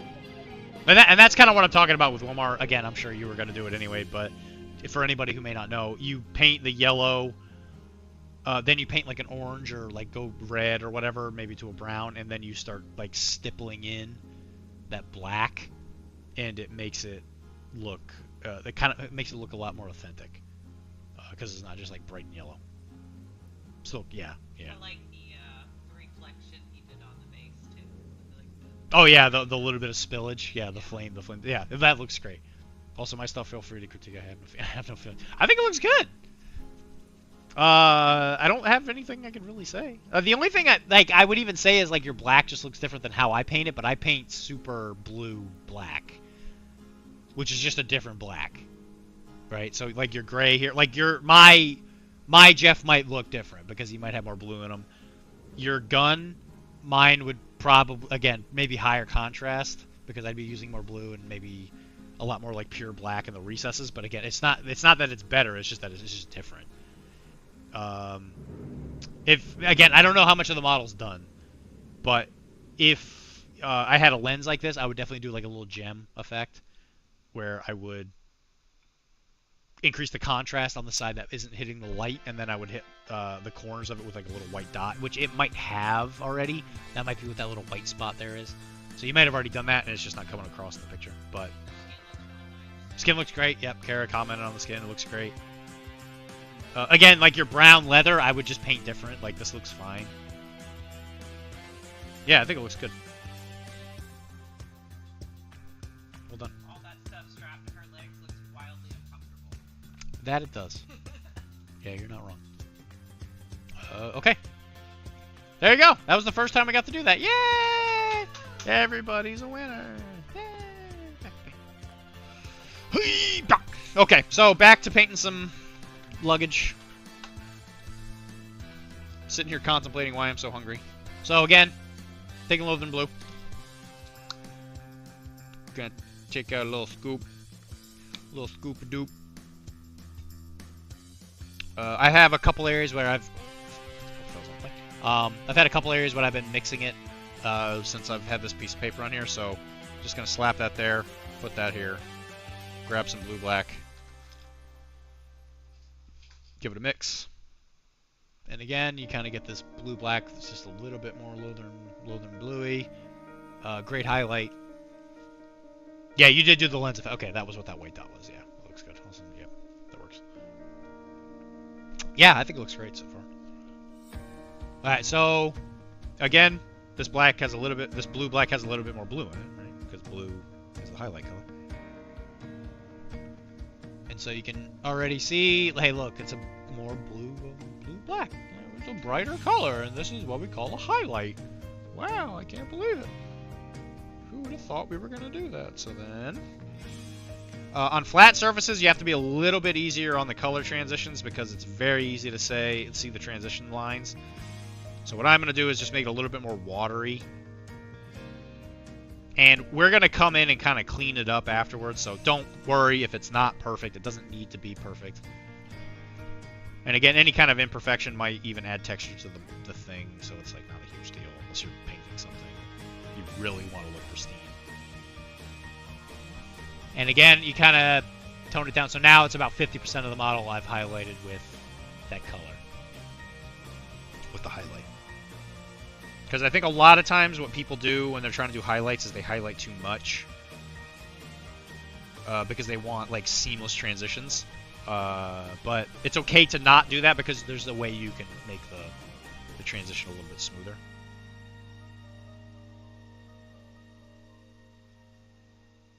Again, same kind of basic premise. And it doesn't have to be perfect, right? Like, who cares?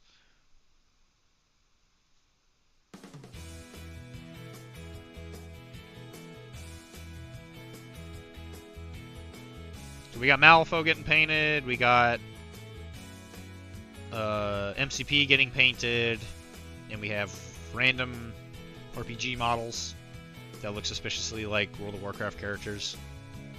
Not sponsored by World of Warcraft.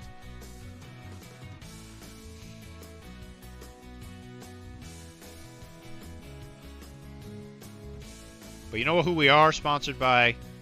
Raid Shadow Legends. Can you believe that they have a new character? I'm not actually sponsored by Raid Shadow Legends.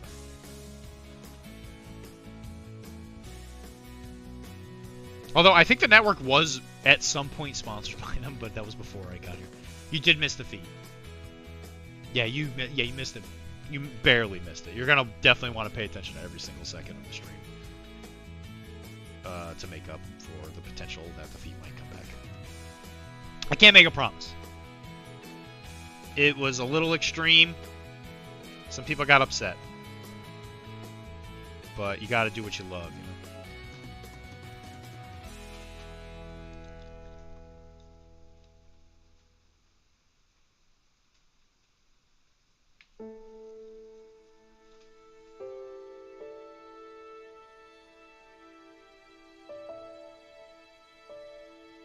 You know what? People that submit whips get to pick some things that I paint on the model.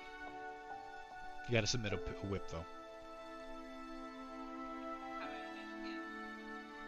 Wilmar and Charles.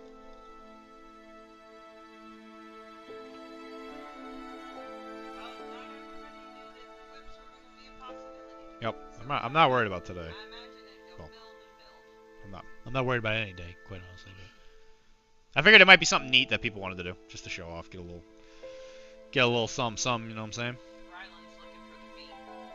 Oh, I know. We talked.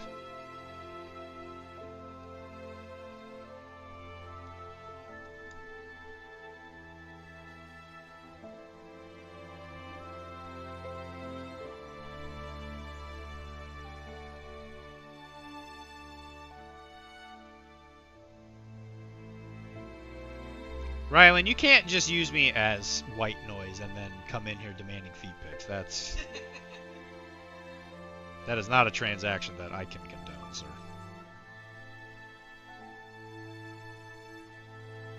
I'm trying to make ends meet here.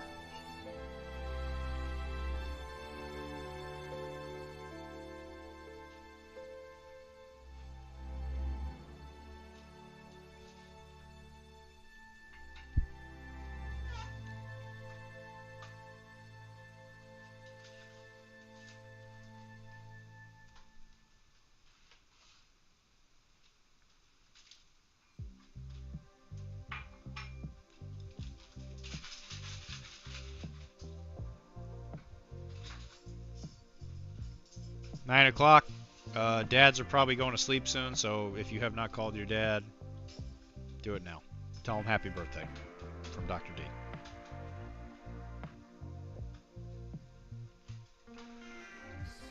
And if it's your birthday, happy birthday.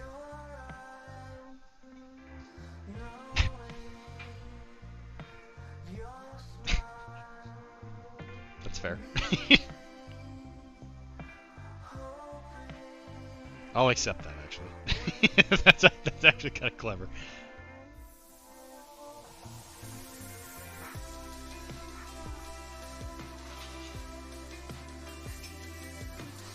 Rylan, did you call your dad?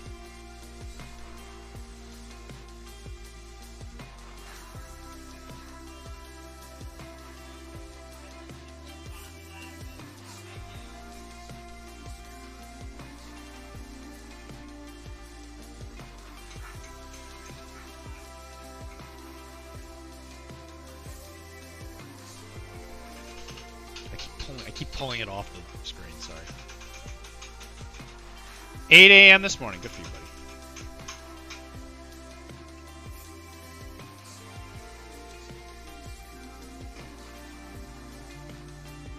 Alright, you're starting to see it. Hey, look, contrast. Yay.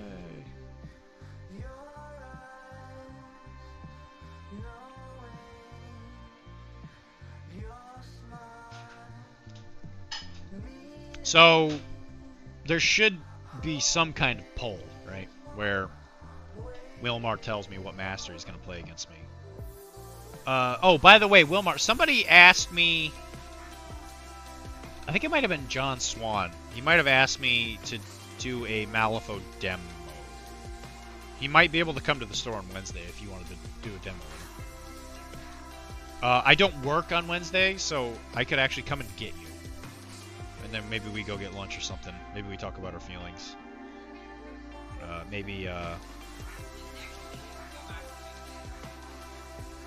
That's pretty soon. Yeah, I'm going back to the Tuesdays thing. Well, the thing is, I like hanging out with Wilmar on Wednesday, so I might go to one or the other, whenever.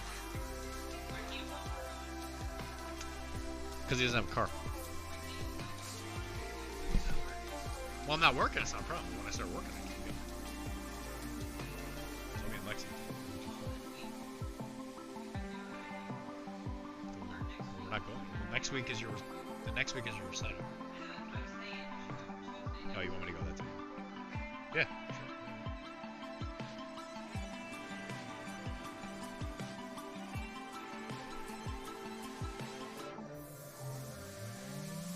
Yeah, I mean, bro, you don't even. Yeah, I always appreciate you buying gas and food and all that stuff. But I'd rather you come and hang out than force you to have to pay for it.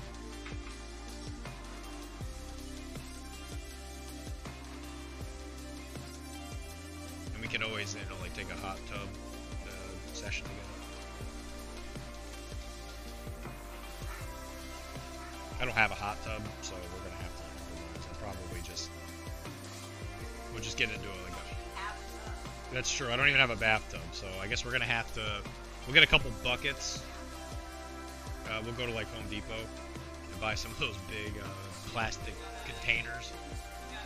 Put really hot water. Okay, House of the Dragon. Bye, Mike. Yeah, it's on now, isn't it? Yeah, but I mean, it's streaming. Oh, that's right. Yeah, I guess that's true. You don't have to immediately go. You're gonna be seconds behind the spoilers. I'm not gonna watch any of those things. So, actually, I think I'm gonna watch it in the morning. Cause I have to be at a 7 a.m. meeting tomorrow. Oh, that's great. Yeah. I'll be going to the new place. I gotta be there by 9, about a 40-minute drive. So I probably gotta wake up at like 7. 7, get ready. 7:30. I'm setting my alarm for like 3 minutes before 7. I'm sure we're a lot bit. To be honest, you know the game now, so you can do also do it all. One thing I missed last time is you can't score anything turn 1, but other than that, yeah, we didn't score anything turn 1. There's specifically because I specifically did not score something on turn 1 because of that. Because you put Tara over there, and I almost took Johnny and just rammed it at her because you were over there hanging out. And I was like, yes, Johnny, make me points. Yes, yes. Yeah, I know, and yeah, I can give him a demo for sure.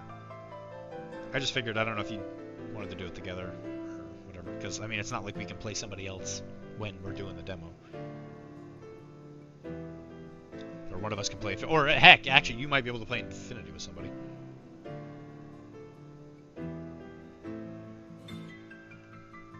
Whatever happens, happens. Yeah, you want to hang with, cool. Yeah, and like I said, I can even come get you. Wednesday's gonna be hot too, so I don't think I'm going anywhere. Good to know. Yeah, I'm gonna probably just be staying home, and I would like to go to the gym. Paint.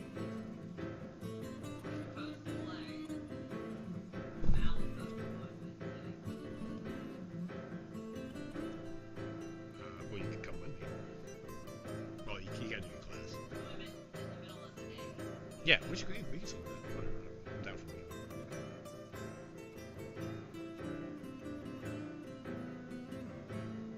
Like next week, other than Monday, just because I'm leaving early, I'm gonna try and go to the gym like every day.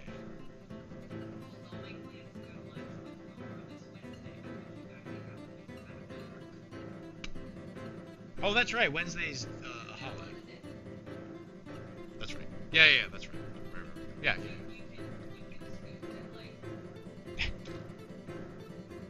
I'll come and get you at some point. She's telling me that we made plans to play Malifaux home, actually. I'll come and get you when I get you. How about that? Yeah, we did it. We made plans.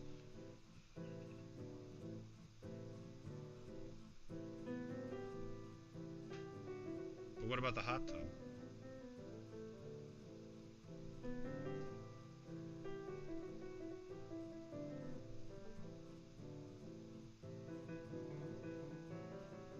Good job, Chunk. Alright, add more blue. To, like, right there. Not a lot of blue. But yeah, yep.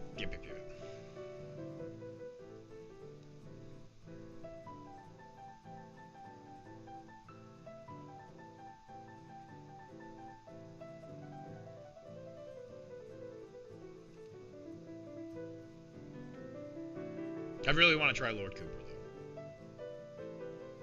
though. I have some stuff in the mail. I'm hoping it gets here before Wednesday. I can't remember,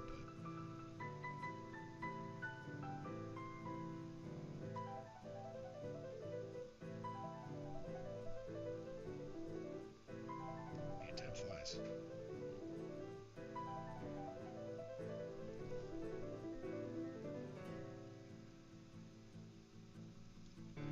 Can't play when you're having fun. I just played 2 games of Malifaux, a really fun game, but it just died here. I've got like 6 stacks, yeah. You're not anywhere near us though, Ryan, are you?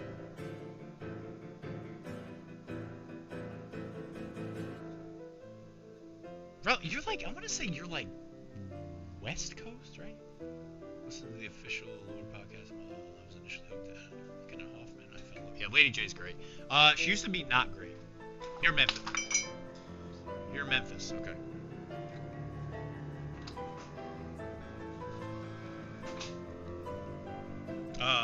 Right, because you go to NashCon, right? Yeah, that's right.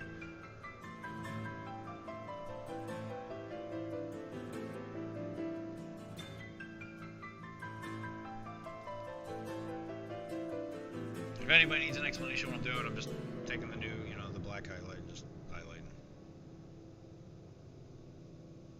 I'm breaking no ground here. Unless somebody needs to see it, and then I will talk about it. But that's okay. Because we're all at different levels. I've been painting way too long. Well, it's a shame you don't live up here, Rylan, because there's definitely a community up here somewhere. I'm not actually entirely sure where it is, but it's mostly just like a couple locals are just playing. Yeah, bro, let me tell you. Yeah, thankfully. So when I played back in the day, I played Guild. Exclusive, almost exclusive. I bought like a couple things here and there. It was mostly Outcast, just because I really dug some of the aesthetics, like Parker. And I played a little bit of Terra, very, very briefly, because I was like, oh, this is kind of cool. And I was, yeah, I just found that some of it just wasn't for me. But I've noticed that when it comes to the aesthetics of Malifaux, it's so varied that I would actually be surprised if somebody liked all of it. Just because everything, it can be so like wildly different from each other. Where I really liked the guild because I was like a big fan of the cowboy motif, and ironically enough, there wasn't a lot of it in any factions other than Outcasts and Guild. Only the Ortegas. And then the Guild Guard kind of started doing it a little bit more. I was like, oh, that's cool. I'm kind of a fan of this. And, so I started playing Lucius because I really liked the guards, and Dashel wasn't a master yet. And the point I'm getting to is I agree. A lot of the aesthetics in the game are very... Yeah, exactly. I like most of it, right. So you'll be like, la la la, this is really great. And then there'll be like one thing where you're just like, I don't really care about Neverborn or whatever, right? You're like, yeah. And even now, like back in the day, Neverborn used to be like more unified in a lot of ways. It used to just be like purple monster people and then also Dreamer. And Dreamer and Pandora kind of combined. But now it's like all the factions are so much bigger and more varied than they used to be.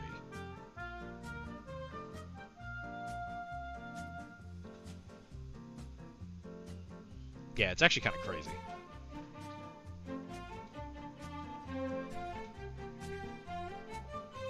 And it's a good thing, I think.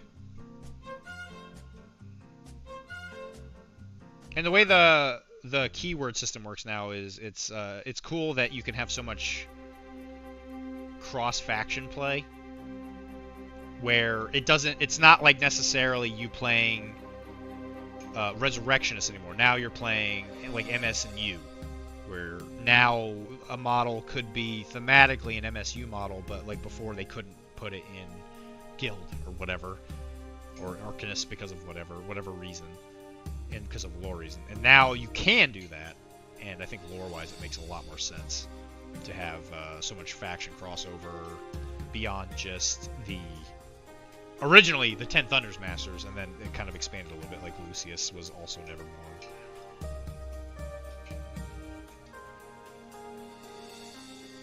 So I think Malifaux is not perfect by any means. I think it's a great game. I love the aesthetic. I've actually been thinking about doing a RPG for it.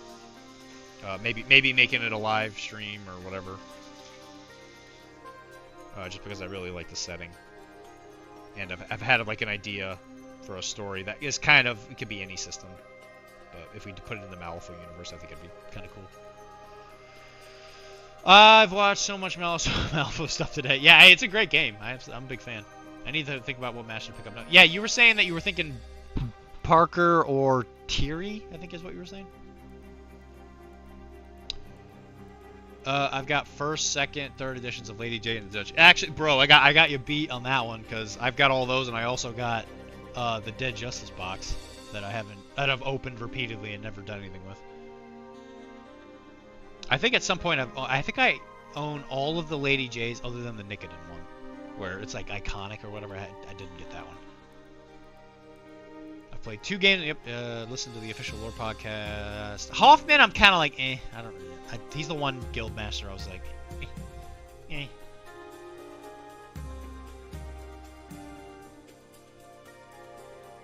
I've watched so much Malifaux. Yeah, well, again, I would pick a master. Like, back in the day, I would say you had to be a little more inclusive of, like, the entire faction. But the way the game works now is I would actually just pick a master you like.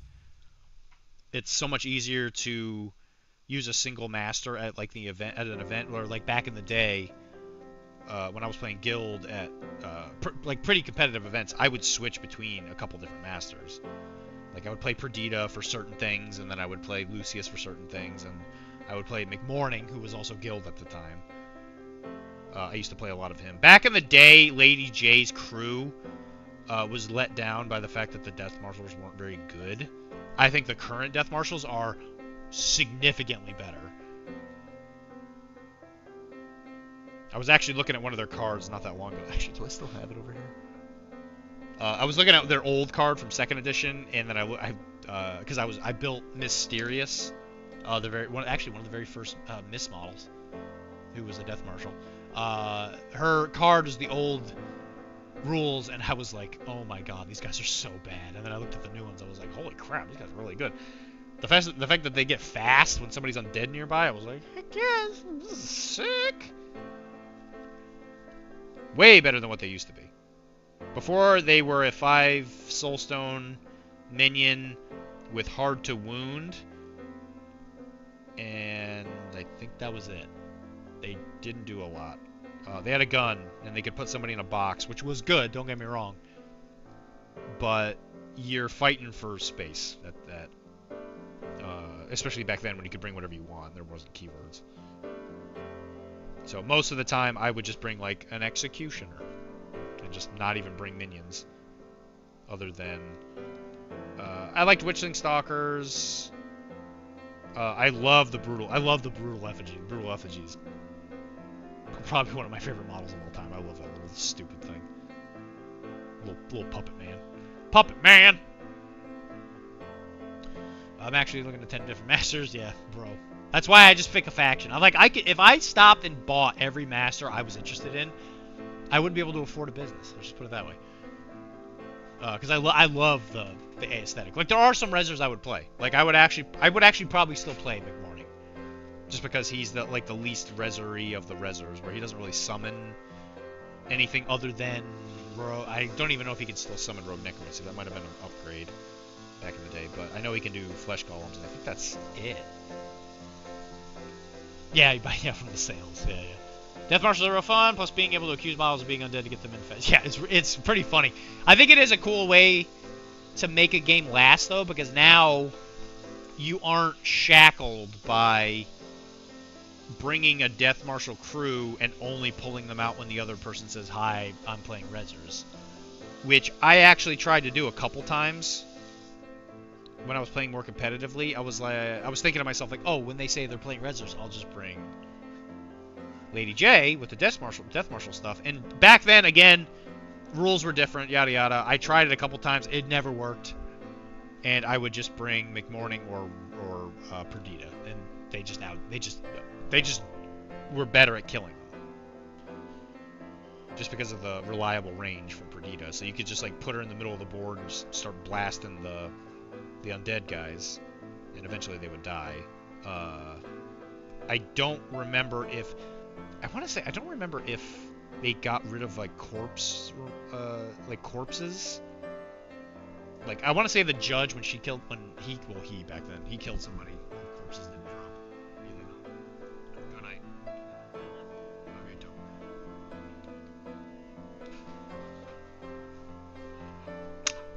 Good night. Yep.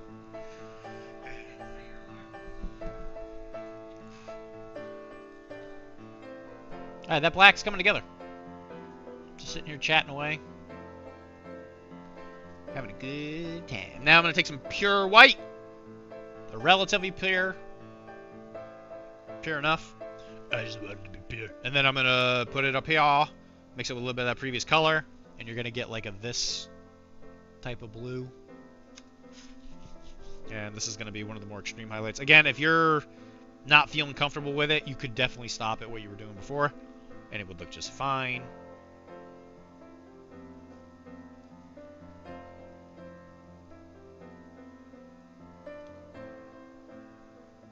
There's definitely been a few cases where even I will mix in the white and I'll be like, oh, I've lost my mind. There goes Dr. D. Losing his mind again.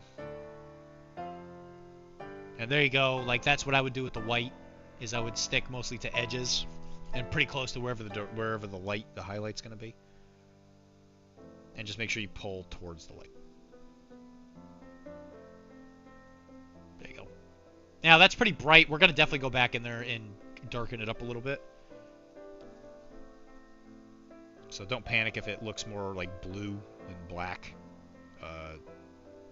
In a lot of ways, that's kind of by intention. So. Also, Josh did bring this up as a good point, Wilmar, in that he's surprised that I don't play Bayou because of the hats. It's a fair point.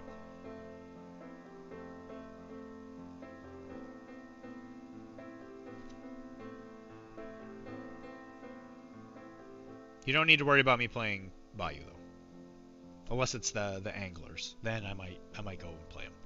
because I thought that idea was really funny. Where it's a giant fish station wagon. That idea is incredible. So good.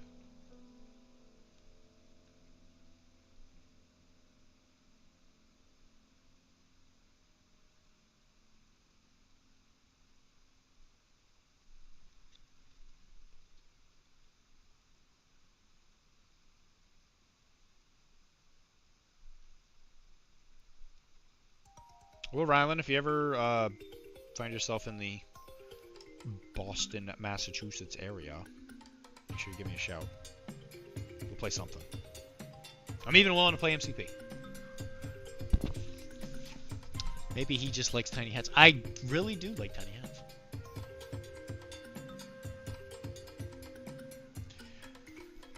Death. There's a whole. Yeah, it's true. Big hat. That's Somer, I think. Maybe in January. Yeah, well, hey. If you're coming up for Everwinter, I'll be there.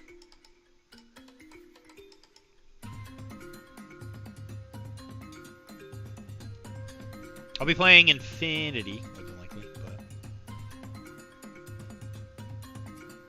Everwinter's a very good time. It's like very much a big tiny con is how I would describe it. Where it's like a lot of cool stuff going on, but it's not necessarily like a huge... It's not like an Adepticon. But there's like enough events there to make it kind of stand out from anything else nearby. It's probably the biggest local con. I guess is a good way to put it. Local cons.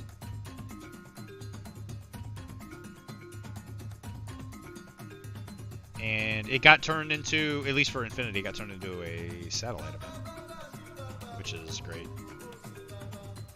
What I've tended to notice is, I don't know if maybe because Infinity players are a little dramatic, but it seems like all the major events, like your LVOs and stuff, all the Infinity people are disappearing. They just go like host their own event right next to wherever the other event is, with blackjack and hookers and all that. So like at LVO, there was no Malifaux, but they did, I'm sorry, not Malifaux. They did a Infinity event, not part of LVO, but it was like nearby at the same time, which I thought was fun. Was kind of funny.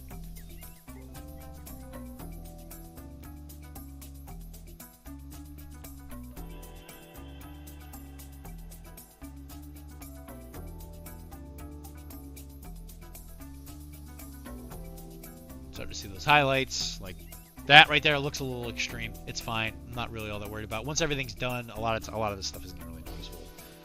It just all sticks out right now because we're painting it.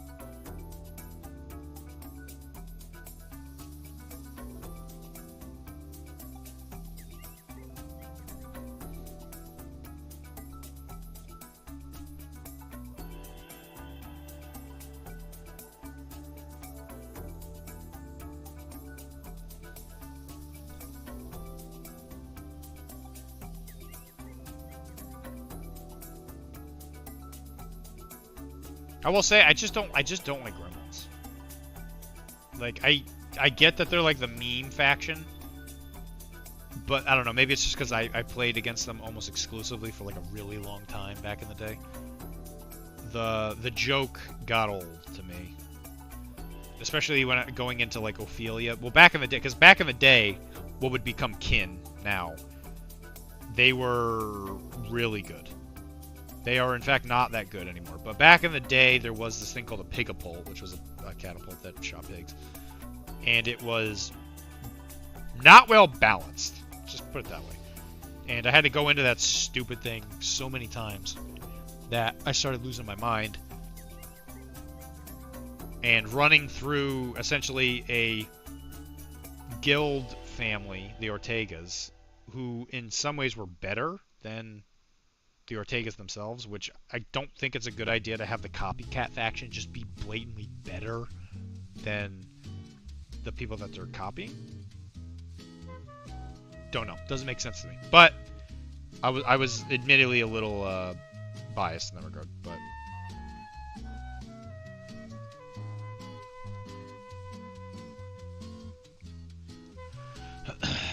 I got my fill of gremlins, just put it that way, and I don't need to play them.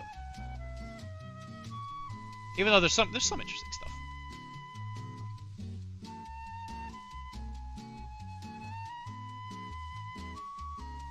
Okay, looking good. Now I'm gonna take some pure white. Again, we're gonna mix even less of it. I want to just keep this as white as possible. Right there, a little spot right there. And we're just gonna do some extreme highlights. It works very well because there's a lot of hard edges. Because suitcases are literally just square. They're just rectangles and squares and hard edges. So that's what I would do with that. And again, that white is going to dim down, right? So it won't look quite as stark here in a second. Once it dries down a bit.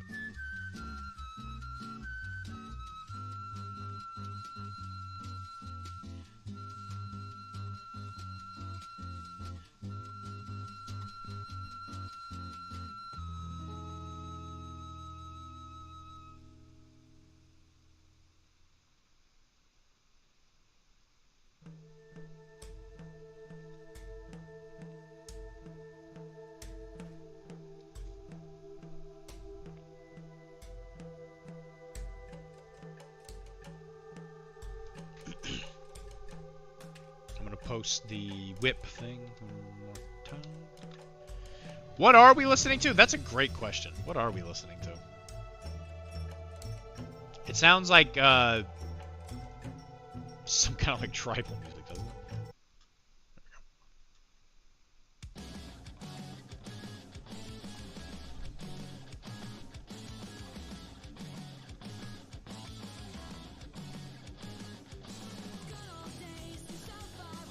I think I set it to main character music, so wherever that main character went to, it definitely went very tribal.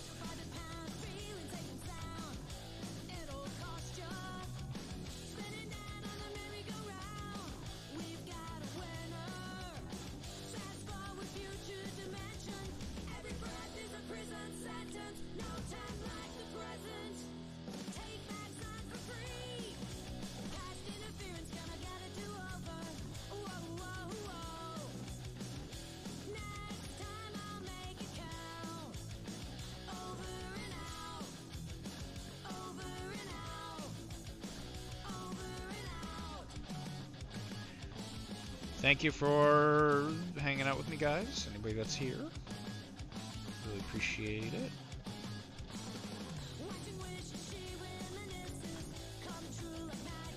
Anybody that watches helps other people find the channel. I am not the main feature of this channel. They do a lot of other stuff on this channel. I am now in charge of the hobbying part of it, though. Because Tim definitely couldn't do it. That's for sure. And Taylor may eventually come back. I know he's just getting busy with stuff.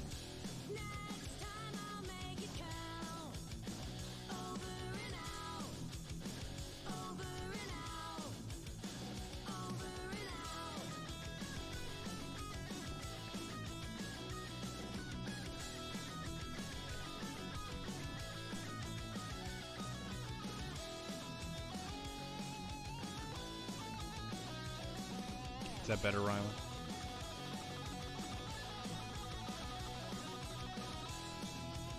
Make yourself a little punk rock.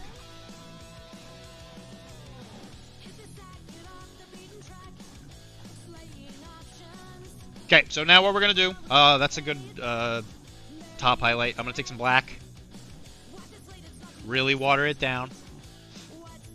So again, this is that pure black we were using earlier. Really just gonna water this down. So I've narrowed down to either 10 Thunders, Arcanists, or Outcasts. Those are all pretty good choices. I don't like Arcanists because they're terrorists. Outcasts are really cool because I think all the Outcast factions are very different. So like if you don't want to stick with like a single look, I think Outcast is probably the best one just because they're all very, very different. Like if you played Hamlin, could play the rat motif thing until you got tired of it, and then you could just be like, oh, I'm gonna play Victoria's, and then all of a sudden now you have like samurai ninja babes wearing cowboy hats. I played against 10 Thunders a lot too when I played before. 10 Thunders is another one of those factions where you can get a lot of variety in playstyles. Because a lot of them also, at least back in the day it was the case, all of them dual affiliated. I don't know if that's still the case. Like, I don't, maybe not Misaki. Misaki might have been the one that didn't. I don't remember if she dual affiliated, but if you want a large variety of models to use, 10 Thunders is the way to go. At least from personal opinion. But again, I think what a lot of the things that 10 Thunders introduced to the game back in the day, now everybody can do it because of the keywords. That's true too, yeah. So there's also the Title Masters, which are the same characters, but they're just like a new version of them. And I don't think any of them don't change up the gameplay of how the models are used in some way or another. By at least some considerable amount. So like even Rasputina, I was listening to a podcast about her while I was driving today, where her first and second version, they are essentially, like, she didn't really change much, right? She's still just like an ice witch, but now she does it in two different ways. So like the first version is you summon a bunch of pillars and you pinball wizard a bunch of ice spells into somebody, but then the second version is like a summoner and plays more with like pushing people around and stuff. So you can essentially take the same model pool and really switch it on its head.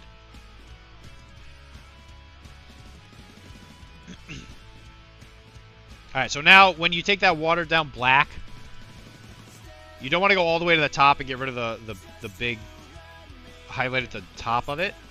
But when you do like a little cleanup by going over the levels of like where your highlights were, it makes it smoother.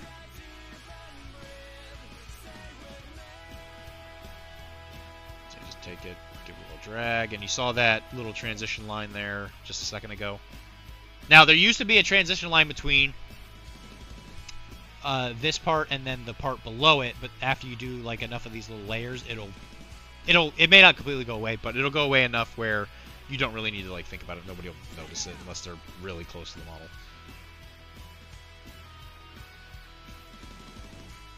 And when you do this, you get your black back. And the more and more you do this, the more you can darken it up to where it was before, or as close as that you want to get it. And that's how you bring it back to being colored black.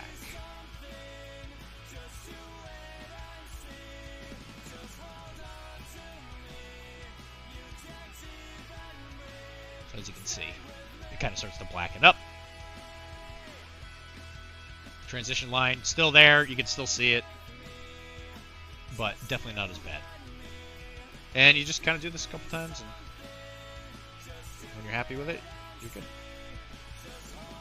The only thing I would say is that while you're doing this, just make sure you keep it moving where it doesn't like make a hard line, because then you'll have a new because then you'll just have a new transition line. And that's what we call moving the goalpost.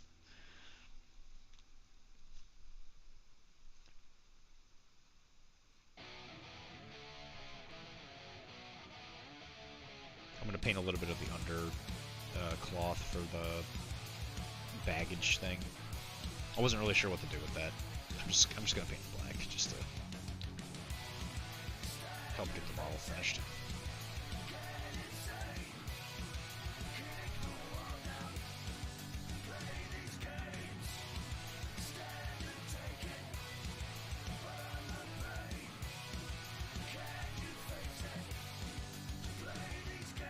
We're not going to really highlight this much just because it is on the underside of the model, and especially it's in a place that nobody's going to look.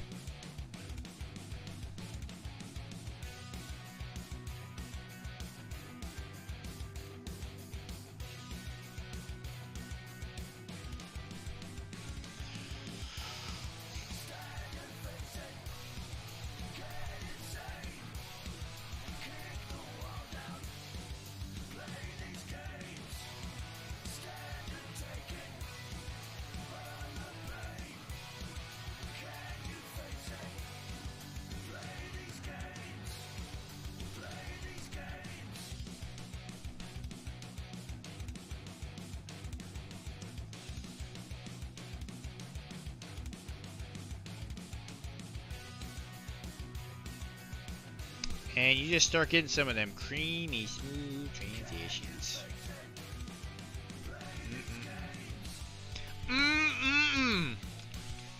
That's the good stuff right there. And there you go. If that wasn't shiny, you wouldn't see it as much. Other side of it, notice how the transition line's not quite as stark. Big bag on the top.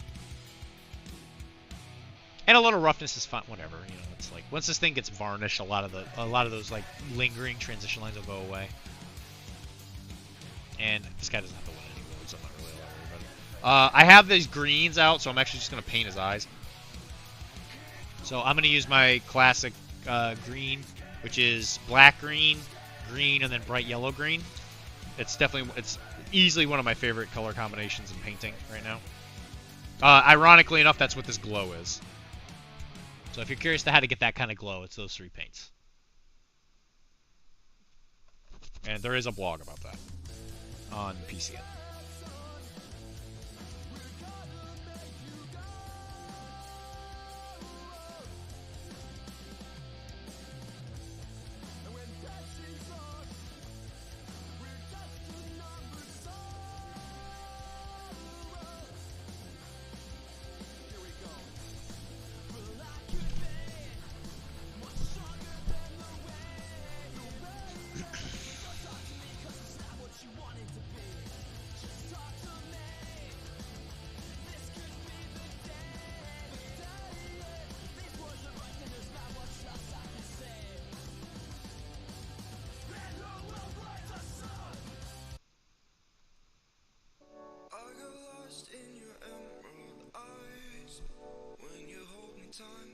So what other masters are you thinking about, Omar? You said 10. I know 10 of them.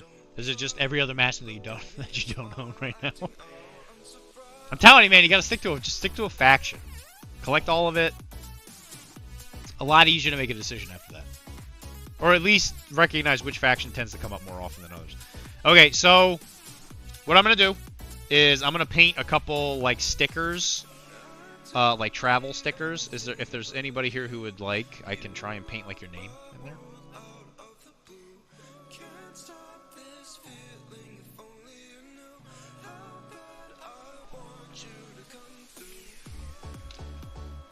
So this is where we try freehand and then you mess up the entire model. Because life is pain. So like on the side of this, that's like a perfect area to like just put little stickers, you know, like you see them like suitcase stickers.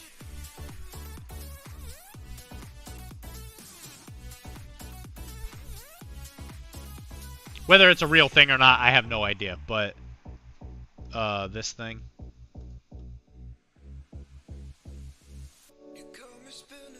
Like where you like paint little flags and then it's like, oh yeah, welcome to whatever. Again, we can like paint rough shapes and we don't necessarily have to get super technical with like what it says. Like there's no way I could freehand like, you know, the Rio de Janeiro Jesus statue, right? There's no way I can paint there's no way I can paint that.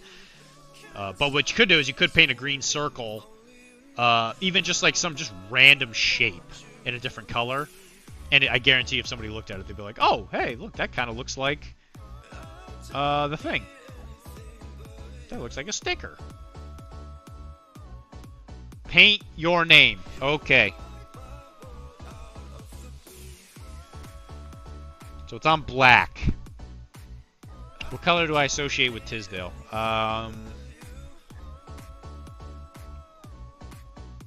Blue. No. Magneto. Magneto's like that kind of like purpley red, I guess. That's sanguine.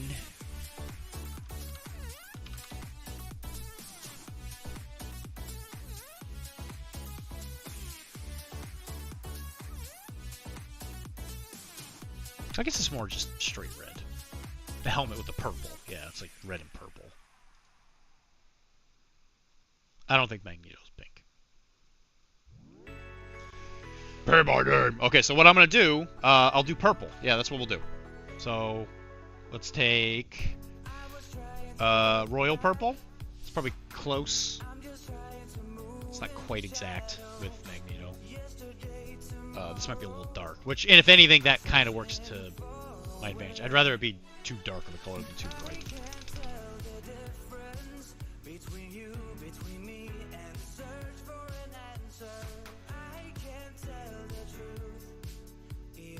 So a little royal purple right there. Now I want to do this before I paint all of the ropes and stuff, because painting around that would be... Rylan is purple. That's true. Get rid of my footrest. Footrest, come here. Okay, because painting around that, especially freehanding, would be moida. Be a big moida. So right in the center of it, this is going to be Tisdale's bag. What's he got in there? Who knows?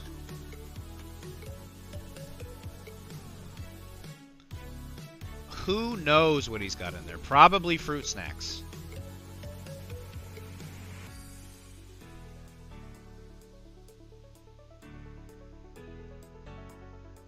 And the more that you can incorporate parts of the model around your freehanding, it will really sell it. And also, as a little cheat code, it also makes it a lot easier on the freehand, because you don't actually have to paint the whole thing if it's behind something. So anything that you don't paint because that rope is in the way, you just have to kind of get the approximation of what it says or whatever it is you're trying to do. It's probably terrain. Yeah, you're not wrong. You're probably not wrong. This is a suitcase filled with MCP terrain. You're probably not wrong. Oh, that got me. that was pretty good. Well, then I should have given you the bigger bag, buddy. I'm sorry. So yeah, we're gonna let that dry. But when I write in the word Tizzy, I don't have to do as much work, because it's going to be assumed anything that you don't put directly on it, that would be where the rope is. You're like, oh yeah, it's there, right? That's what that is. You should paint the bag in his right hand like a CVS bag full of Mountain Dew. Mountain Dew. Oh my god. Who else asked? I think it was Rylan said, write my name. Paint my name. Yep, paint my name. I don't even know what your real name is, Rylan. At least I don't think I do. What color do you want it? He said Rylan is purple, so I assume you also want purple, but... you know what? I'll wait until I get a confirmation on that. But as while we're waiting on Tizzy's bag, he's been places, right? Tizzy.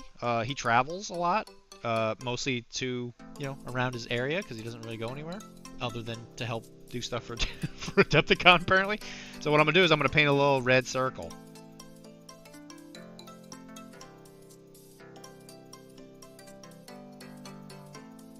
And this is going to look like one of those stickers.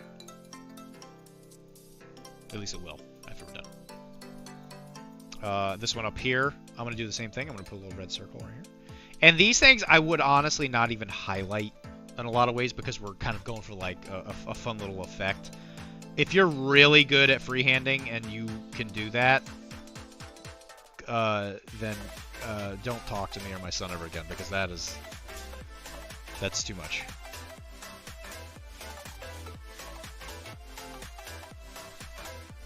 A couple reds.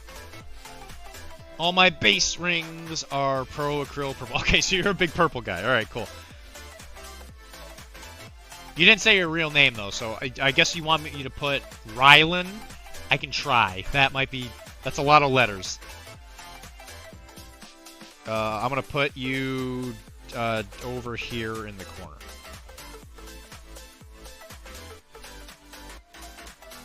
I'm just gonna make it really big. Like a rainbow. Kornak, that's your last one for the month. I'm gonna show you a whole new spectrum of pain. Like a rainbow. You're gonna wish you never left your mother's womb, where it was warm and safe and wet. He still calls me Rylan. I mean, I can't help you that, buddy. Peaches, peaches, peaches, peaches, peaches, peaches, peaches, peaches, peaches, peaches, I love you. Oh! Alright, let's look at some of those other stickers. Get some ideas. Get some ideas, guys. Get some ideas. Luggage stickers. Which I'll be honest, I have traveled a lot of places and all that. I don't think I've ever met a person who's actually done that. Who's actually done that?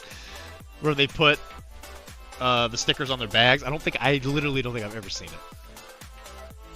I'm starting to think it might not be true.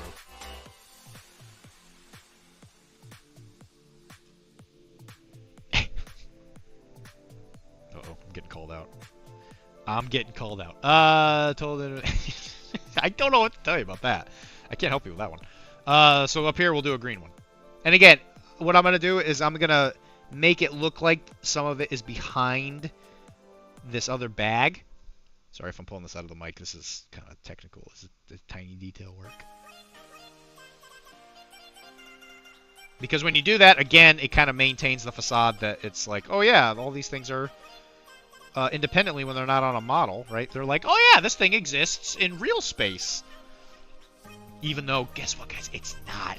This is a molded piece. They don't separate. But when you do that, people are like, wow, that's so cool. Not luggage. I agree. Never seen one. But for some reason, when you're in a movie, when they conceptualize the fact that a bag went around the planet or whatever, whenever they picked it up out of the airport, they like slapped a oh, it's been in New York City sticker on it or something. Alright, so Tizzy's purple is now dry, so what I'm going to do is I'm going to take some of this red. This might be a little red, too much. This might be a little too red for Magneto, but it gets the point across. And I'm going to put it on the inside of the purple, because Magneto has purple, like, trim.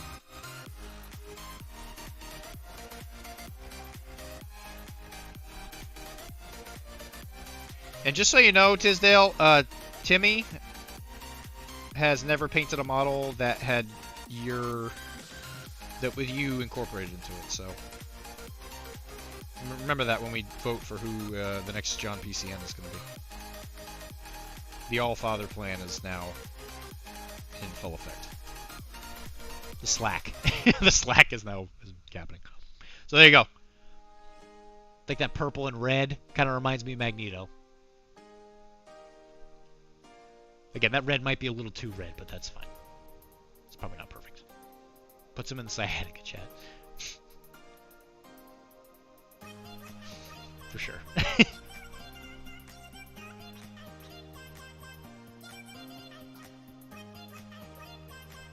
For cookies and cream. Getting called out by Lobo. Anybody who knows who Lobo is.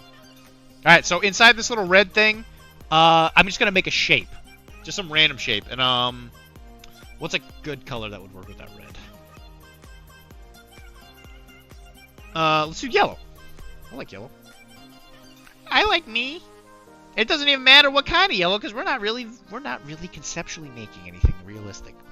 So it doesn't really matter.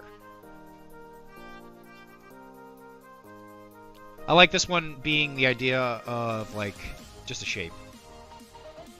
So I'm gonna draw a very poor approximation of, like, of the continent of Africa.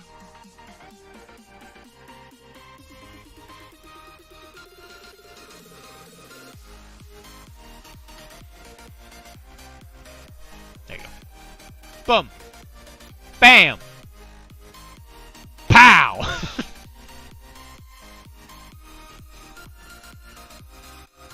And there you go. That's like some simple freehand. Doesn't have to be super fancy. kind of looks like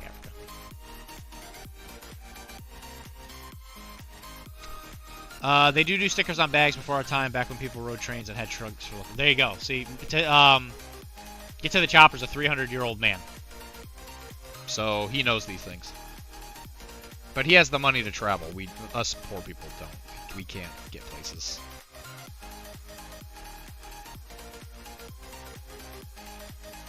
Alright, this one doesn't look quite as much like Africa, but I messed up. I messed up the lower part of it. But that's okay. When somebody as old as Choppa looks at it, their old atrophied eyes will never be able to tell the difference. Then it is to take the train. Of course it is. Yeah, well, actually, funnily enough, Choppa took a train once to Adepticon from here. And, yeah, it wasn't cheap. The train is, in fact, not cheap. Yeah, right. Okay, so I'm just gonna use white for Tizzy, and I'm gonna try and write Tizzy. So we take a very sharp brush, and this is not gonna be perfect, and that's okay. And I'm just gonna draw outside of it because, you know, sometimes stickers have words that go out of it.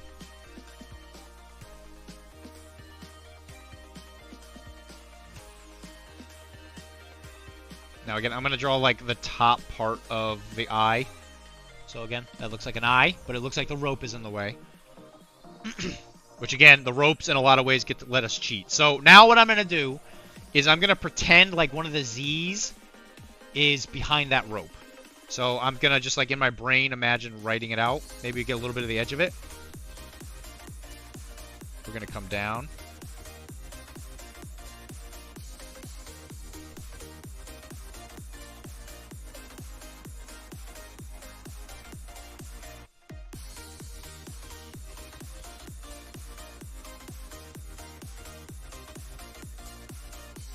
Same thing here.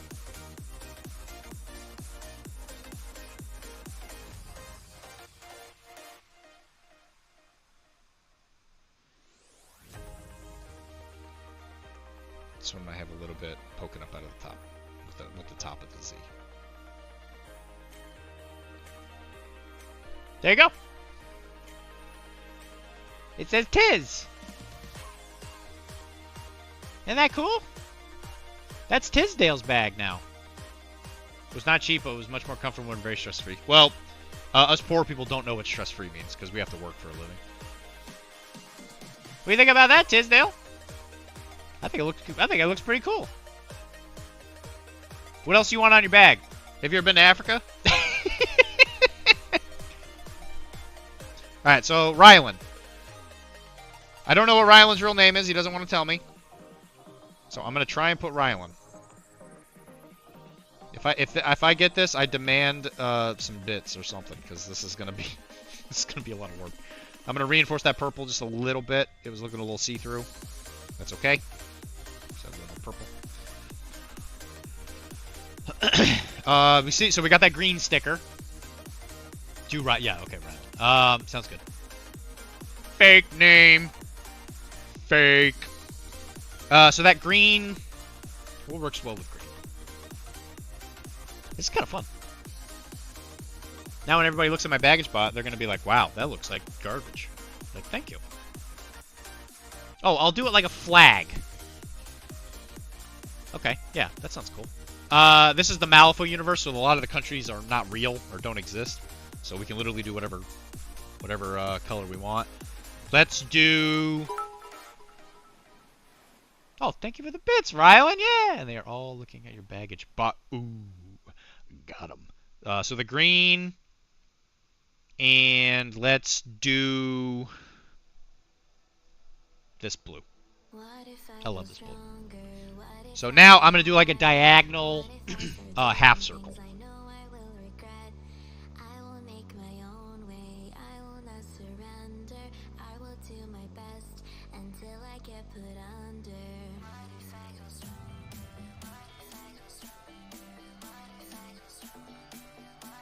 There's not much of a difference in those two colors. That's not a great color.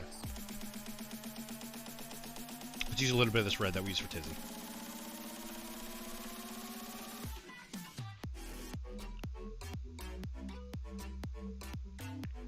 And the cool thing is in fictional places, you can literally just kind of make it up as you go. Because what are they going to do? Disprove it? Like, specifically Weird is going to make one of their little, like, lore podcast and be like, listen, there's a guy out there that painted these luggage stickers.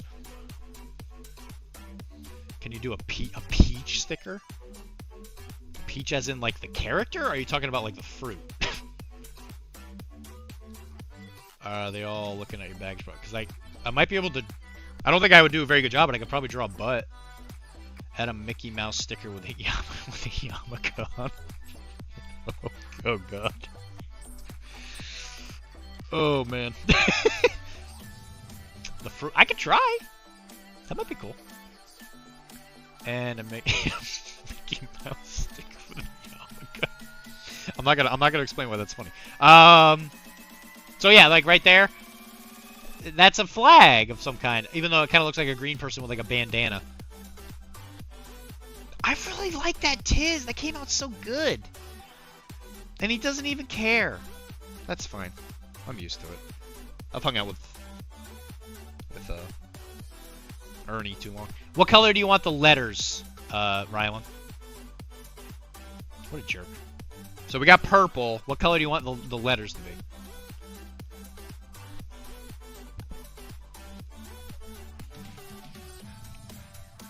Hold on a second. Got like a tingle. Neon green. All right. Excellent. Is this green good? Oh, got them all over. Is that neon green good, or do you want like a little bit more of the yellow version? Oh my gosh, ladies and gentlemen, we got a Mario. Mario has joined.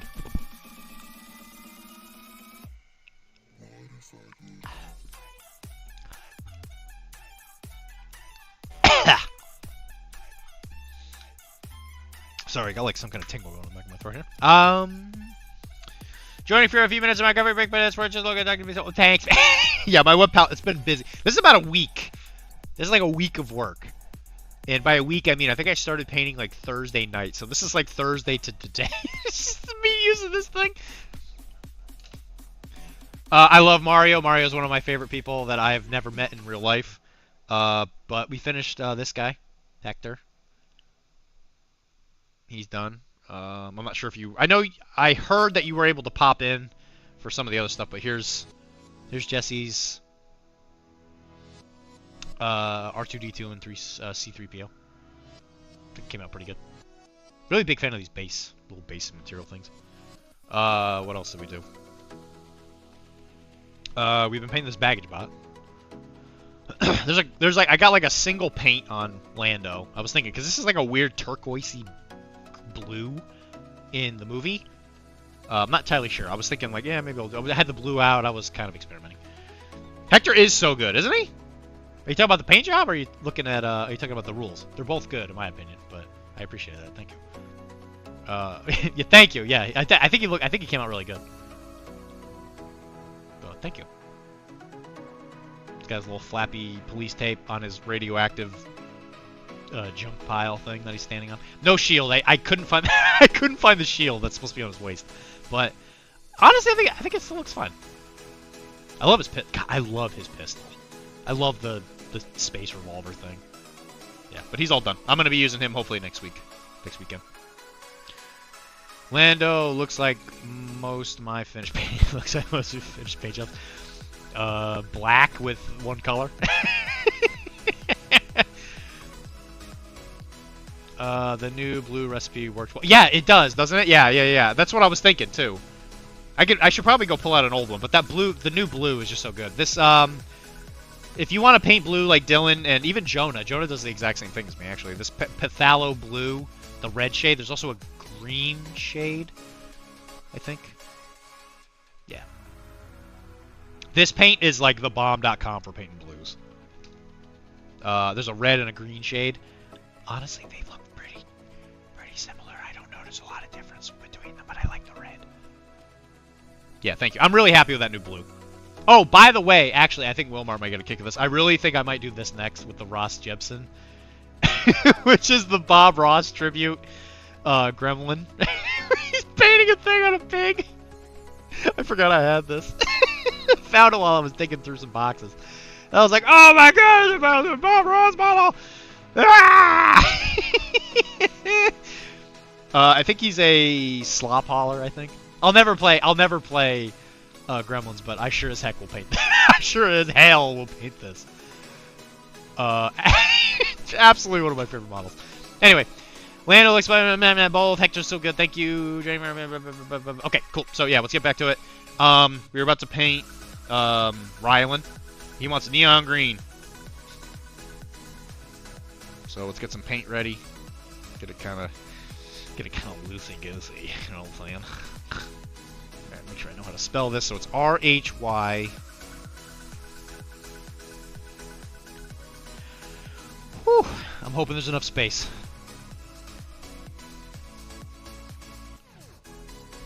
Here we go. R-H-Y. So R. So now, whenever I go to an event, and I'm playing Malifaux, which I think I will be, people will be like, what's up with the stickers? And I'll be like, listen, bruh. I got this gnarly community that loves me, and I love them. And we paint while on Twitch. And he's going to be like, wow, what a nerd thing to do, I hate you. Like, oh. And then I'll come and tell you guys, and you guys will comfort me.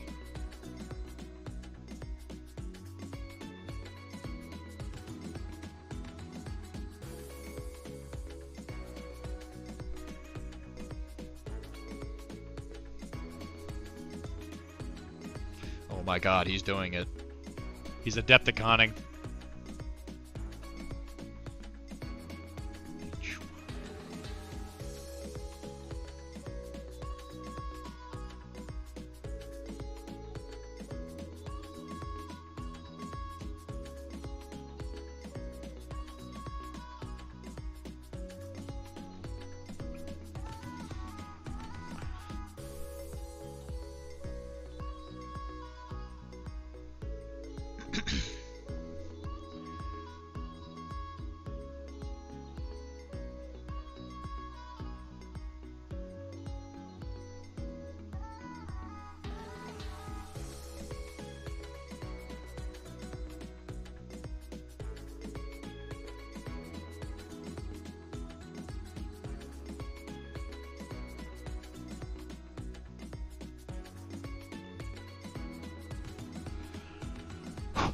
Hope you guys are holding your breath as much as I am.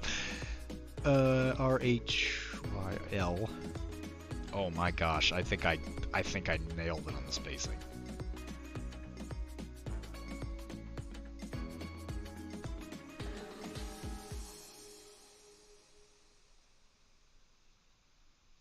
Oh, I think it's gonna be perfect.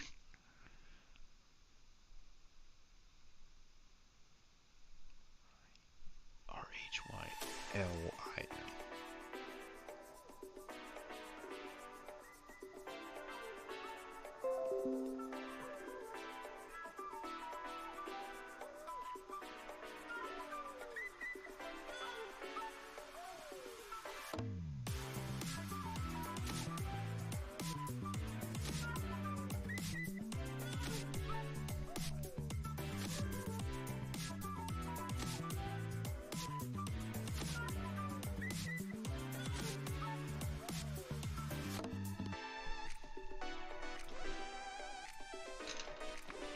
Boom. I think they took off the dad joke thing. If you want one, I'll give you one, though. He took off some of the streamer stuff because of ACO. So that might come back up later. ACO was this weekend, and he was under mad pressure. Just because he was trying to take care of everything and didn't have anybody help him. I need to take a breather. After doing that,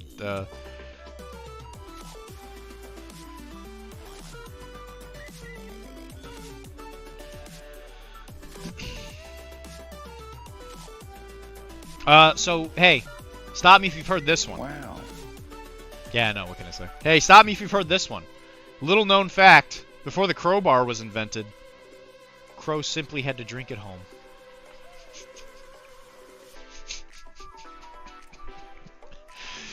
Oh God. ACO is Atlantic City Open. It's kind of like LVO, except it's in Atlantic City. Where did the dad joke go? There you go, Rylan. Boom. I think it came out really good. Reminds me of like a Nickelodeon title. Uh-oh. There's an egg. I'm juking.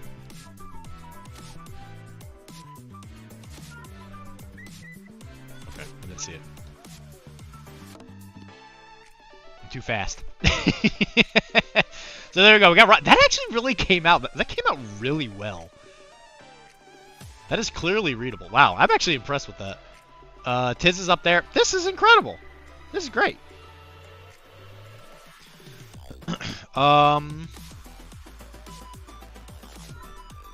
What else? We need more things.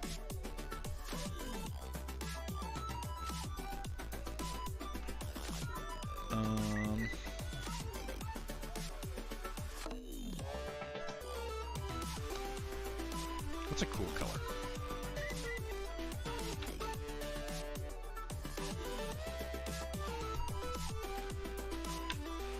How about some hot pink?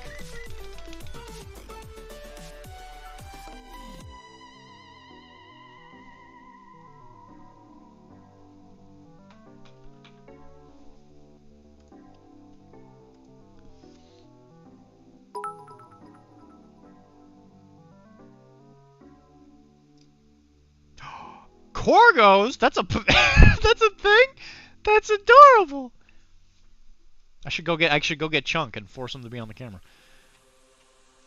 You have to obtain an item on channel open. Great joke. Thank you for that. That was a good one, wasn't it? They had to drink at home. I don't know why, but that. Yeah, no, seriously, no, I was thinking the exact same thing. Like 90s Nickelodeon. Yeah, 100%. That's exactly what I was saying. Let's make sure I didn't miss anything here. The new blue. Yep, new blue. Where did the dad? I don't know why it's giving me 90s Nickelodeon sticker. You obtain an item with channel points, and you don't have a browser source for it. Browser source for what?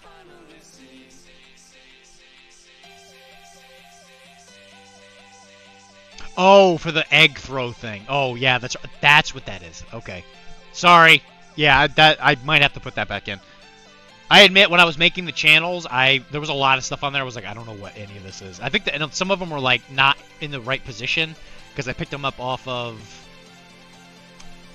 Taylor's setups and they were a little weird. I'll put that back in for the next one. You got an egg attack, but bro, look at all the hard work I just did. Sheesh, man, tough town. All right, so let's do a little hot pink.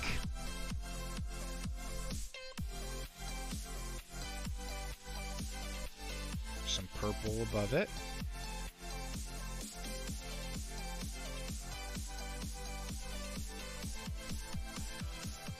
And, I don't know, red.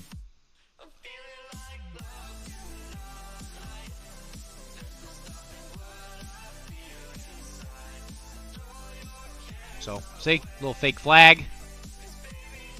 It's cool. Let's use a little more of this pink. I'm feeling inspired by the pink. And we're just gonna paint like a triangle over here. And we're gonna paint it real close to where that other bag meets it to give the impression that there might be something underneath there, because you know, who knows.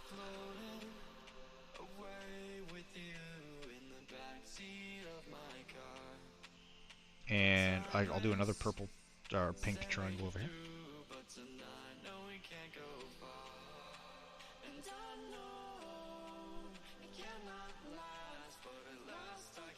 Sorry, Rylan, I'll let you down. I'm still trying to learn this stream thing.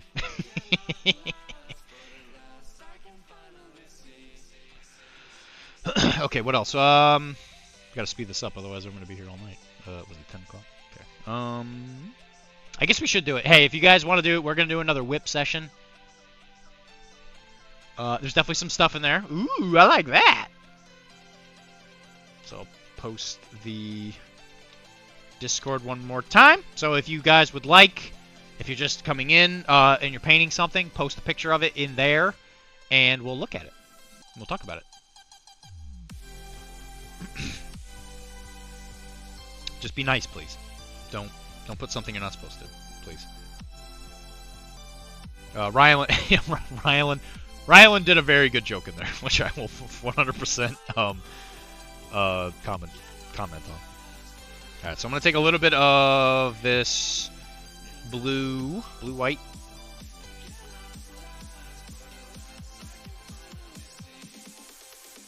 Put like a square.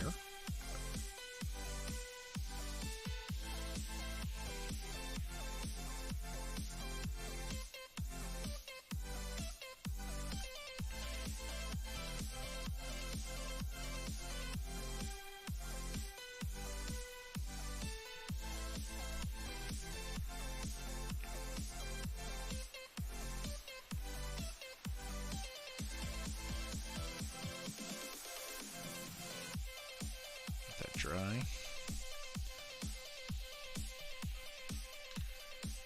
It's my wife. Jesus Christ. Good for you, buddy. Good for you.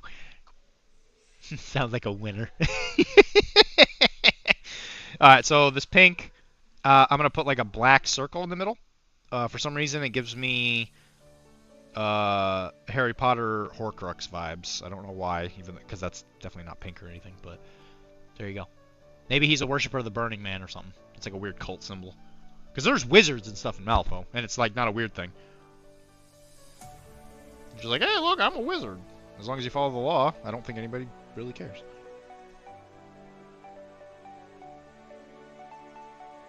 I'm really excited by this. Having you guys be included on it is really cool. That's something I'm really looking forward to showing off. Yeah, I get. I don't know. It's mostly propped open because there's so much crap over there. Like all that. There's like model stuff and like the clothes. So I didn't leave it propped open. That was Kara. But that's a good idea. Shut up. Shut up. Don't make fun of me.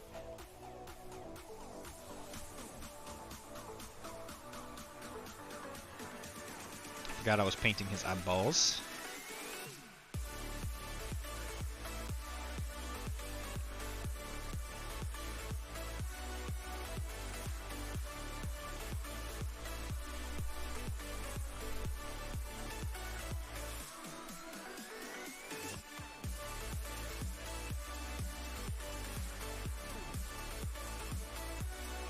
Eventually, Ernie is going to give me some Predator themed chibi models, which I will more than likely paint on the stream at some point. Because I had a couple people asking me how to do chibis, and mostly Tizzy, but I will show you guys how to do it. It's not hard. And I also love Ernie.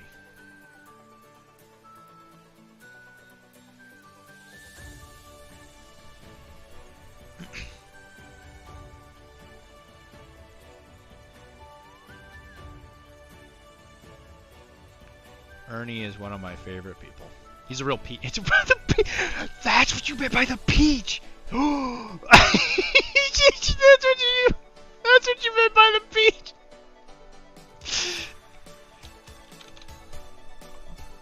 All of it just rushed into my brain. In my brain. I just realized what you were talking about. Oh no. That's awesome. Awesome. It just clicked what you were talking about. Oh god. Oh, it's been great having you here, Mario. It was awesome. You over here laughing. See me laugh like an idiot. So I'm coming back to work. No, you know what, Mario? I don't think you can become a better person because you're already the best person. All right, where are we gonna put the peach? Where do you want the peach, buddy? Since it took me an obnoxious amount of time to figure that out. Just bing. Holy shit. No, Mario, I love you, man. You're one of the people I miss the most, that's for sure. I'll talk to you later, bud. Enjoy work.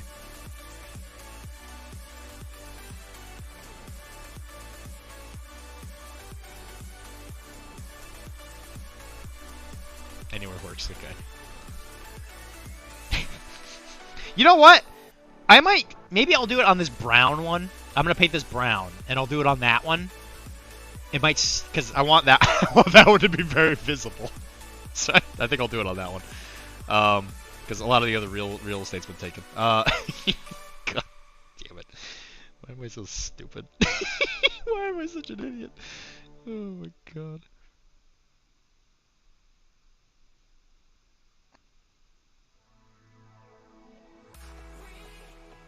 I hope you saw the hamster wheel. It's like me. Alright, so that red, or I'm sorry, that white square, I'm gonna do like a red X. So this is gonna be somebody who really likes the Caribbean, I guess.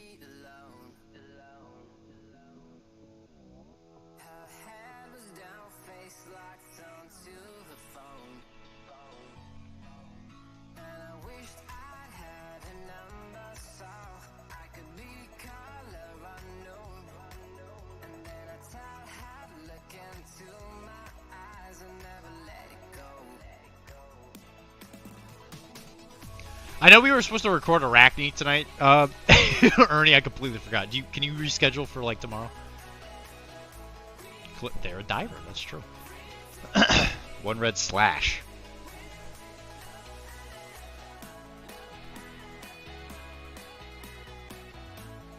Okay, we can do it. Okay, cool. Oh, tomorrow's the stream. We can do it after the stream. I'm not working Tuesday, as long as you're okay with it. Because I'm probably going to stream until like 10. That's probably fine, right? You don't care about 10? Usually don't go to sleep anyway. If it's a problem, tell me. If not, I'll plan on it. I completely forgot about it today, sorry. I'm just running out of ideas. I don't know what else to do.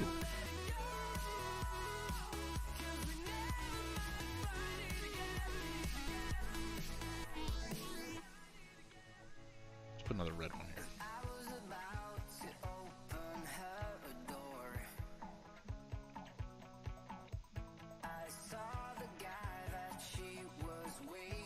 I've noticed most stickers are red. Red seems to be a pretty consistent color.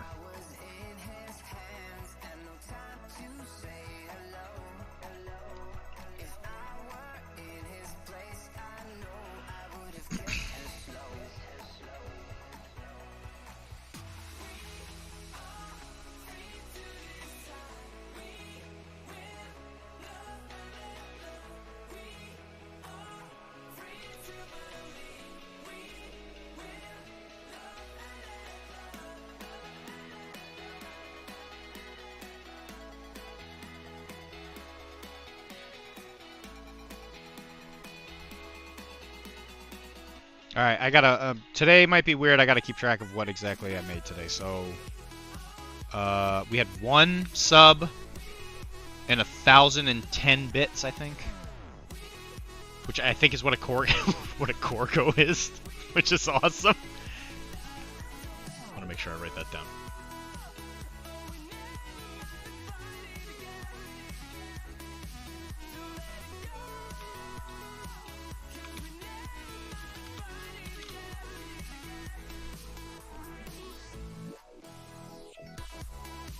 I was thinking Hard Rock. I was thinking Hard Rock sticker. I don't know if I can get quite that in detail. What I'm thinking, I saw one that was like the Kremlin on a white background. So what I think I'm gonna do with this one is have a white background and then like kind of draw the like little spires or something. Like, oh yeah, you know, the city skyline or whatever. This dark red one. I have so many colors. You think I would just have things to use? I have so much paint. Yeah, let's do a bone color. I just have so many options. It's a bone. And this one, I'm just gonna do like a big slash through it. What does that mean? Well, it's Ryland's back. I don't know. I think Charles. This is probably how Charles keeps track of his victims when he hunts them down and murders them with his bare hands. AMG's Adam. AMG's Adam. I admit I don't get that one. AMG's Adam.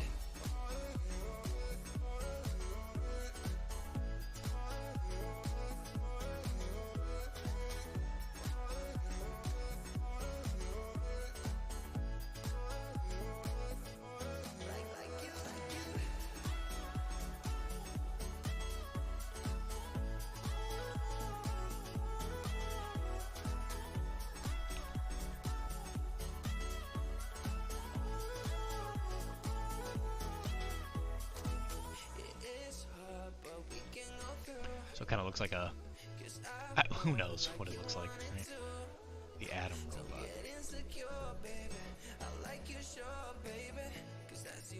Atom robot. So I'm drawing a super blank on that one. Oh, let me Google.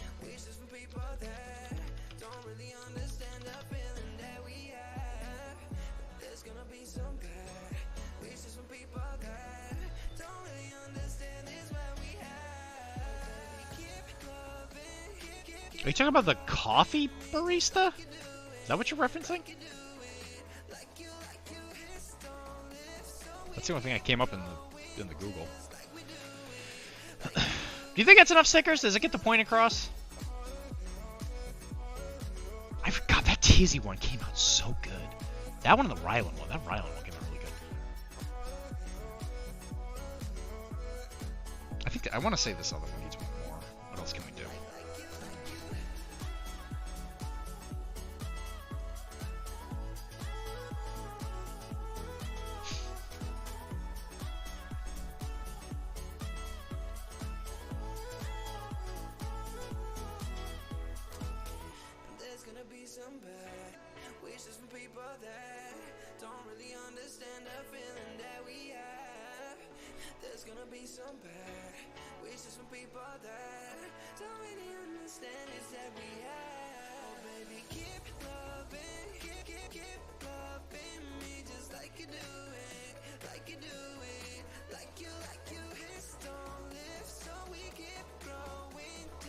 I'm gonna do 3 of the same ones because it's very prevalent. I'm gonna try and paint a Union Jack. I got a Union Jack on the side.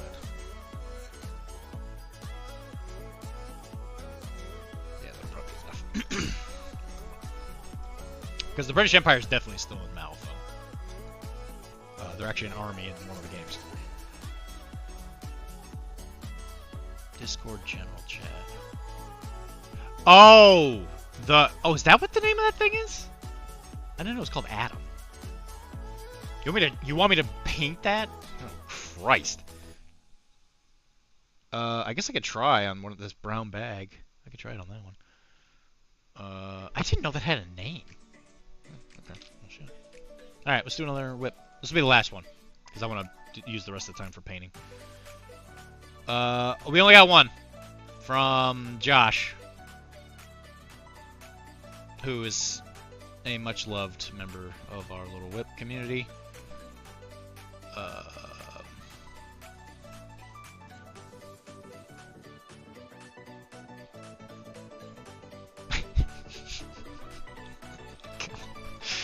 damn it. So what we got here is this is a Guija. And there's definitely a lot of stuff going on back there. This is a Guija from Infinity, which is the tag. I'm sorry, what am I talking? This is not a Guija. This is a it's the new heavy infantry model. Haite? Is that what it is? Yujing is the one that I have trouble remembering. Yeah, it's like the Haite or something like that. And over here we have Bishi, who we adore. Bishi's great. Okay, I was right. Yeah, the Haite, sorry. It has a similar pose, I think. Anyway, whatever. So yeah, the Haite. Haite is actually not too bad. I don't think I've ever seen it. I remember looking at the stats because it was a reinforcement model, I think. And obviously, Yujing isn't something I look at a lot, but I remember seeing the model. I was like, that's sick. Actually, I really love that model. Oddly enough, not in not in Invincible Army for some reason. Oh, so there is a Guija. I'm assuming that's what that is. Big thing back there. And then Bishi, can't live without her. Bishi, it's on the top of our art. She's the one doing the cling. She got robot arms, but she got some arms lifting up. How many plates is it? 3 plates each side. Holy crap! That's 3. What is that? 80 pounds each, or because what? Those are 45, so there's 3 45s. Why is my brain totally failing on this? What's 45 times 3? It's literally 1 billion pounds. I just did the quick math. I'm pretty sure it's like a 1 billion pounds. She just clinged that, no problem. Yeah, the Dodge Queen, that is Bishi. Yeah, she's nasty. If you bump into her, somebody was saying, yeah, I think it was you yesterday when we were hanging out. He's like, yeah, she's not that good at shooting, and I was like, bruh, it's MSV1 with a multi-rifle, BS13. Yeah, she ain't having no problem putting anything down with a multi-rifle. I don't know if it has any plus damage or anything, but multi-rifle's good. Multi-rifle's real good. Watching without audio? What are you, insane? Girl, you crazy. Alright, then we got... these two are, I believe, Shaolin monks? 315 if 6 plates in the bar. Yeah, the bar is 45. They look like 45 plates. 300 sheets clinging 315. With just a I mean, it's represented. There's some shaking, so I guess it's not easy. She's having a rough time. Anyway, I think these are Shaolin monks. This is Liang Kai. Not his first version. It's one of his. I'm pretty sure that's Liang Kai. So Liang Kai, 2 Shaolin monks, and I don't actually know what that is. All Yujing though. I like the. I didn't even comment on the train job. I really like the yellow. That's a cool yellow. I'm assuming it's contrast. Probably GW's. Is it Imperial Fist yellow? Is it that one? Only thing I would say is you might want to do the basing before you prime them, because it's a lot easier to put on there later. Unless you're using the basing paste stuff. That stuff's great. But yeah, something I've learned is that when you put stuff on the base, it's just like, just do the whole thing before you prime. It's like just more pain in the ass. As like as a good example. Like some people say, oh yeah, you know, you should do it like before or whatever. But like for a lot of the Malifaux models, I just put the basing on there immediately. I'm like, you know, let me just do it. Ties it all together in some ways. Some ways it's good, sometimes bad. Makes it easier or harder. Kind of depends on the model. Iron Jaw's contrast, layered up with Phalanx Yellow. Yeah, Phalanx Yellow. I really like, dude, Phalanx Yellow is a great color. As I throw it on the ground. Phalanx Yellow. I keep putting it on the camera. Phalanx Yellow is definitely one of my favorites. I use it for a lot of my yellows. It's fantastic. So, I mean, yeah. I mean, if I would try and base it off of, like, the color scheme, yellow and green works great. So, even just jungle might work really good. I think that's the last picture. Yeah, so, like, as an example, don't look at my Facebook. Oh,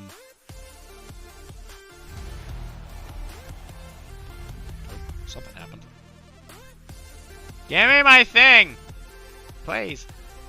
We got a follow. Brunub, thank you, buddy. Thanks for hanging out with us. Which Marvel guys which Marvel guys are those? This is not a Marvel model. This is a... I'm the wrong thing because I'm stupid. Sorry for the... You followed an idiot. Sorry. Man,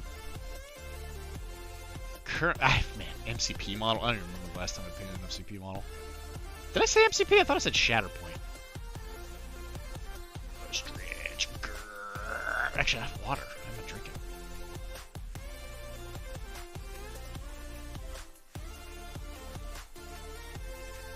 That's actually not a bad idea, though, Brian Mitch. I think I will try. I have no idea. I had no idea that robot had a name. I'll be honest. I had absolutely no idea AMG's robot logo had a name. Which Marvel guy? I haven't decided on basic. So yeah, as an example, like if you do this, you could use these like fronds and stuff from Gamergrass. Super easy to use. Literally just glued it on, and you bend it like paper. I was like, oh my god, this thing's gonna break, but it's perfect. And you just fill it up with foliage, and it's just like, dang, this looks great. And the rocks make sense. You don't have to worry about hiding tactical rocks quite as much, just because it makes sense. Paradiso is a place, that's for sure. Is this like the Funkos my grandson collects? It could be. Posture check. Hey, my posture's always good, okay? That's the one thing Dr. D's always got going on. Which is why I get headaches, because I paint too much. Anyway, I haven't decided, yeah, so, I mean, this is what I would do if I was painting them yellow. I would pick a color that works really well with it, which yellow is a supporting color, if you want to use color theory. So if you go super green, that yellow's going to stick out really cool. You always say your neck hurts paint. Yeah, it doesn't hurt. My neck does. It's not that my neck hurts, it's that I feel the pressure in my head, because I'm doing this too much. Listen, I don't need your sass. You're not my dad. This is Father's Day. Don't do this, please. But this is a Bellhop Porter from Malifaux, which is what we've been painting. I thought I was going to paint some Shatterpoint, but we started doing freehand, and I've had no mercy since.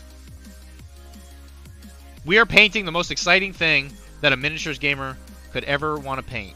We play games that represent wars and the things that happen in the world where eternal conflict happens and the lives of billions are decided on battlefields, and we're painting luggage. The most important thing. We're painting luggage. Isn't that fun?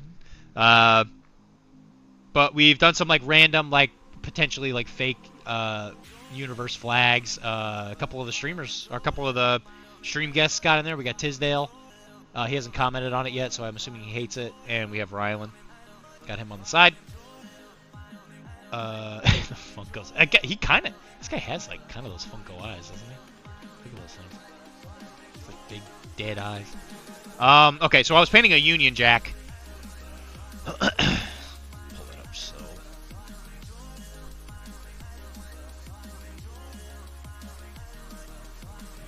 Yo, this beat.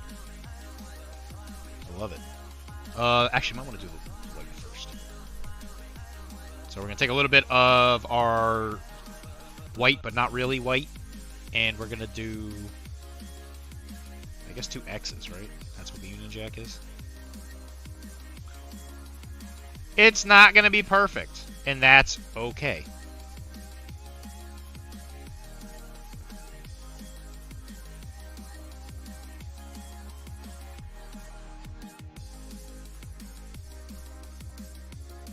But if it's not okay, don't make fun of me, because I will cry. Wow. Wow. You guys make me laugh. Honestly, this bag I won't even paint on. That guy, he just started traveling.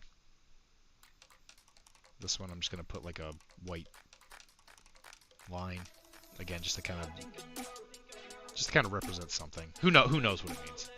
But somebody's gonna look at this and be like, I don't know what that is. I thought I had another Union. Oh yeah, that's right, I had it over here. So this one is gonna be obscured by the other suitcase. Right there. So it gives the added effect that it is occupying more space than just like what it is that we're painting. I got some music. I was like, what's about to explode?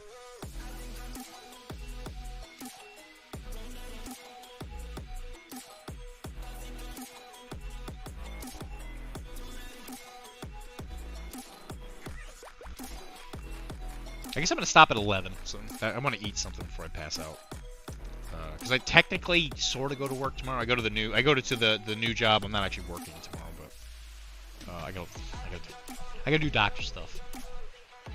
All right, so Rhinox hide. I went to a store today trying to find more, and they didn't have any.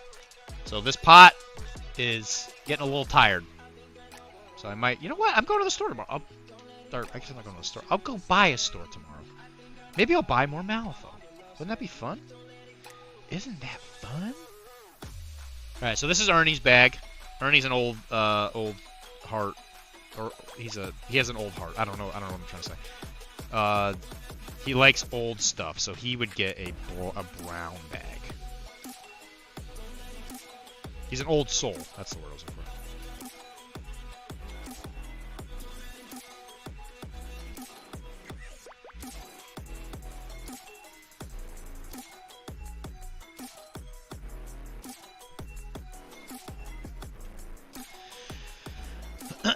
Old soul. Yeah, thanks. I'm stupid. And don't forget. Bruna, what are you doing? Do I know you? Are you somebody I know? Like, sort of IRL? Have we taken a shower together? Did we go to college together? Do you want to go to college together? I'm a pretty nice guy. And I'm pretty good at school. But you own all of Explorer Society. No, I don't. I do not own all of it. Shut up. There are some units I don't have.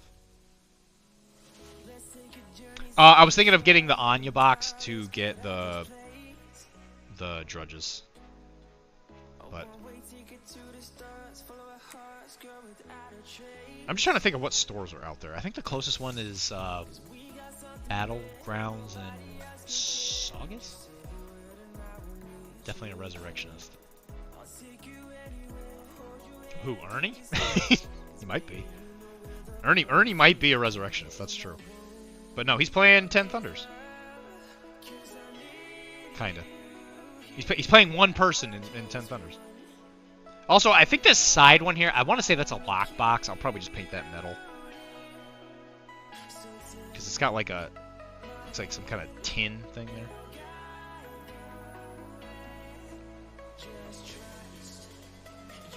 We may not finish him. I will, if we don't finish him today, I'll finish him off stream, of course. But I'm not gonna force you guys to I'm not gonna force you guys to watch me paint the same model for like 3 weeks. Oh, well, actually, we'll be here tomorrow. It does have a community. I do, yeah, for sure. I went there and I saw a lot of product there because it seems like after Ironworld every year, we always go over there because there's a Korean barbecue place. And we always walk in there. And I remember going in there last time, and I was like, oh, wow, jeez, there's a lot of stuff in there. But for some reason, I was thinking that the game was dead. So I was like, yeah, I'm not gonna... Or, well, actually, let me rephrase that. My passion has not been reignited. And similar to when I pee, it didn't burn when I looked at the models. Don't stress. Don't clip that.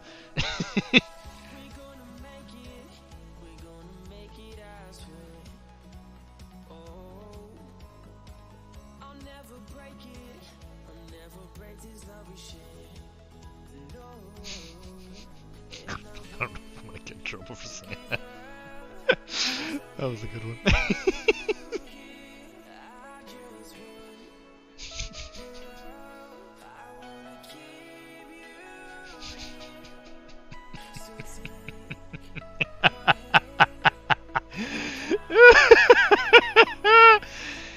Oh god, a couple pages. Good night, Josh. It was good hanging out with you, buddy. Thanks for showing the whip. It was good. You should be very happy. I really like that color.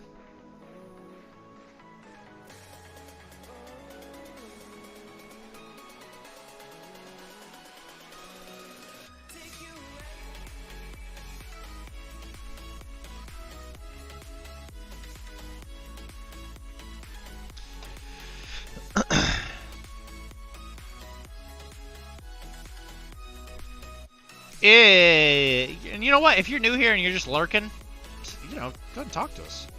I'm pretty nice. I'm a nice guy. I can help you with whatever you want.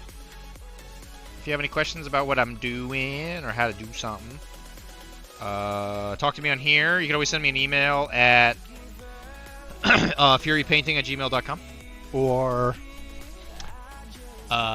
Discord at Dr. Dyer or Dr.D. Sorry, my work persona came over for a second. Dr.D, which is dr.d. And I'm pretty quick to respond. Discord is the quickest way. Email, sometimes I forget to check it.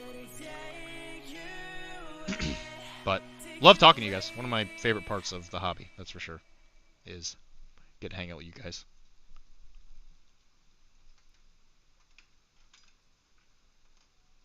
Except Wilmar. He's a tax that has to be paid for the things I did when I was younger. Especially when he plays Reva, who's OP.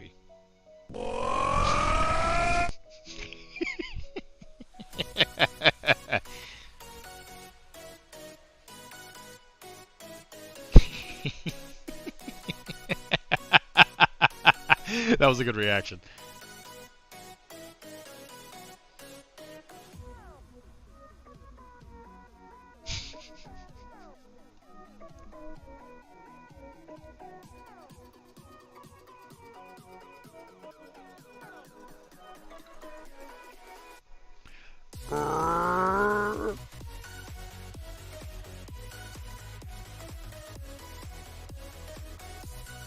And also, the corners of the suitcases are metal. It's like those old-fashioned ones. So I will paint those metal. God, that Rylan one came out so good.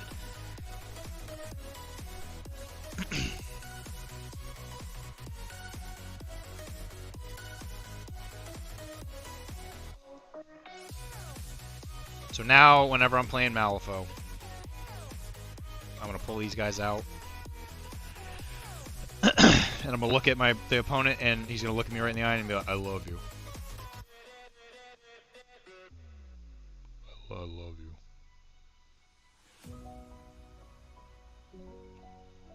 Which, hey, who doesn't love to be loved? You know? I know I do. And you know what? If you came here to hang out with me and paint models and make fun of me for my choices in life, that's love, baby.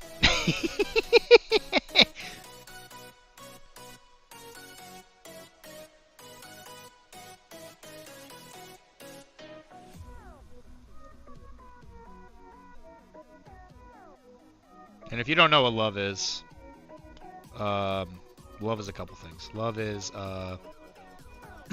your dog licking you in the face, and it's also being mocked relentlessly by your friends on the internet.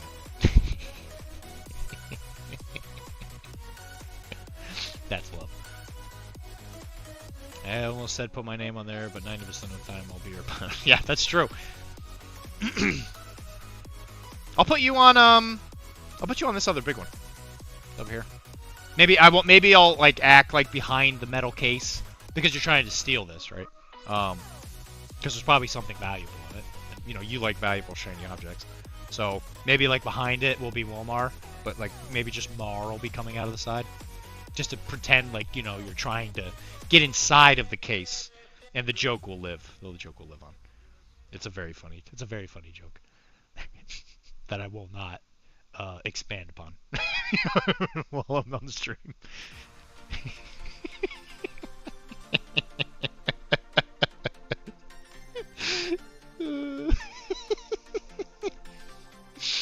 I'm losing my mind.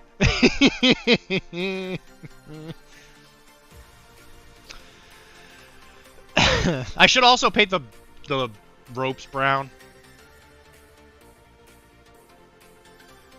But since I'm going to be doing freehand on these, it's almost kind of like, I might as well just do it later.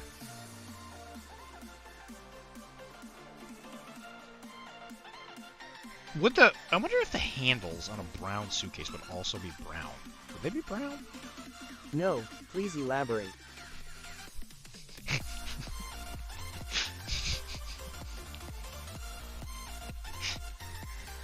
Well, the joke is every time we've ever played D&D, you always play a rogue.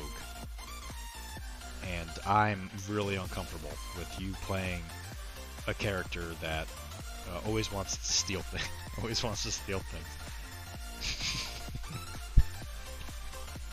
It makes me very uncomfortable. No, please elaborate.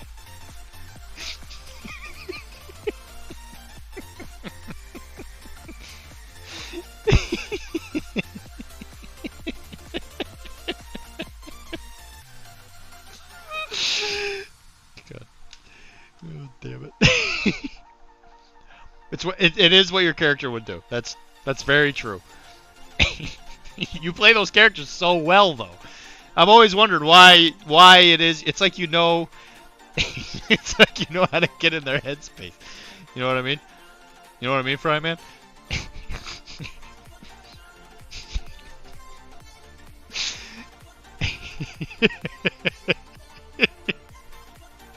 I'm such a boy.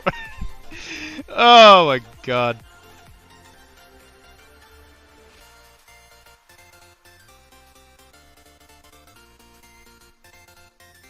There you go. That's how you do, like, a bit of a hobo style Union Jack. Kind of looks like the Caledonia symbol in Infinity, actually.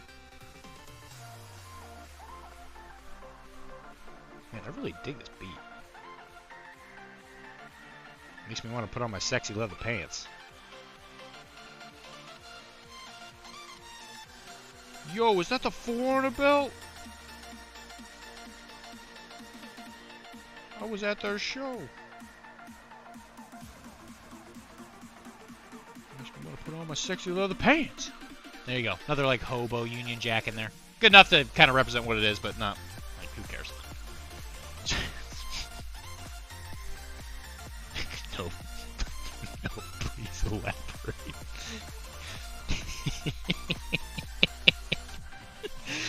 Oh, God.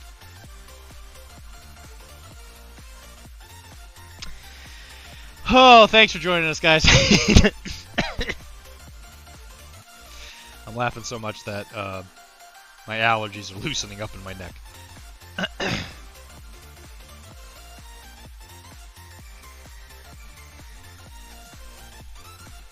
We will be here tomorrow, 7:30, maybe earlier. Maybe earlier, because I'm not working, so I'll be home. And I really like streaming, so you know what? Maybe earlier. You know what? Somebody answer that question. Would a brown luggage handle also be brown? What's the verdict?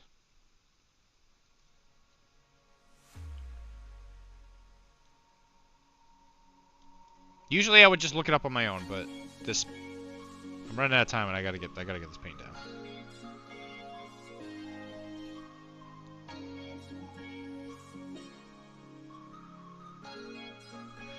And I'm a big time streamer now, and I need you guys to kind of start carrying your weight, especially Tisdale. Repeat that sentence. Would a brown luggage, like one of these brown luggage bags, would the handle also be brown, or would it be black?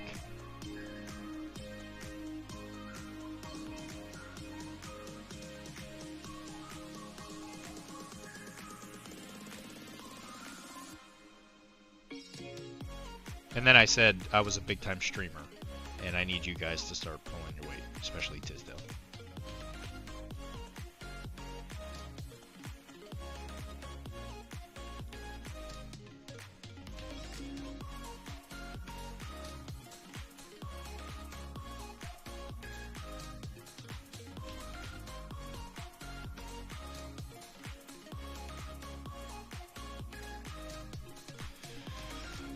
Brown or black? Okay, it's your fantasy world.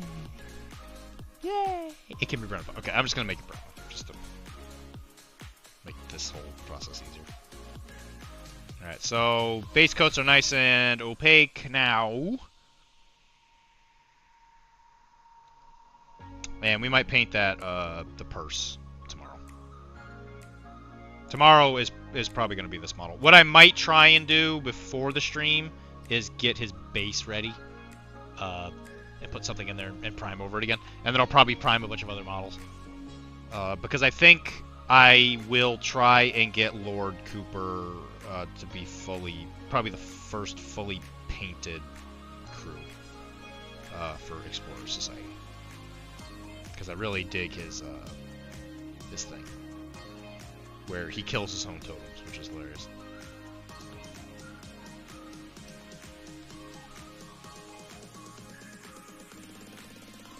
But tomorrow I'll probably will work on Lando a little bit. I don't know, for some reason I was thinking, again, I was getting over ambitious. I thought maybe we would have get a little more momentum, but clearly not. I'm just laughing too much at my own jokes.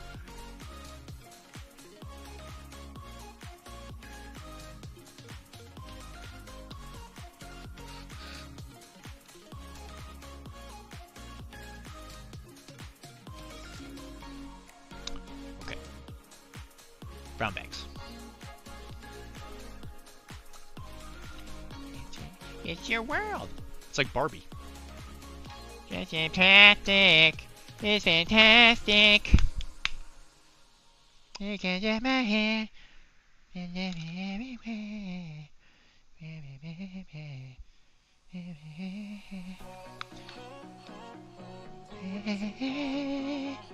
Kyle.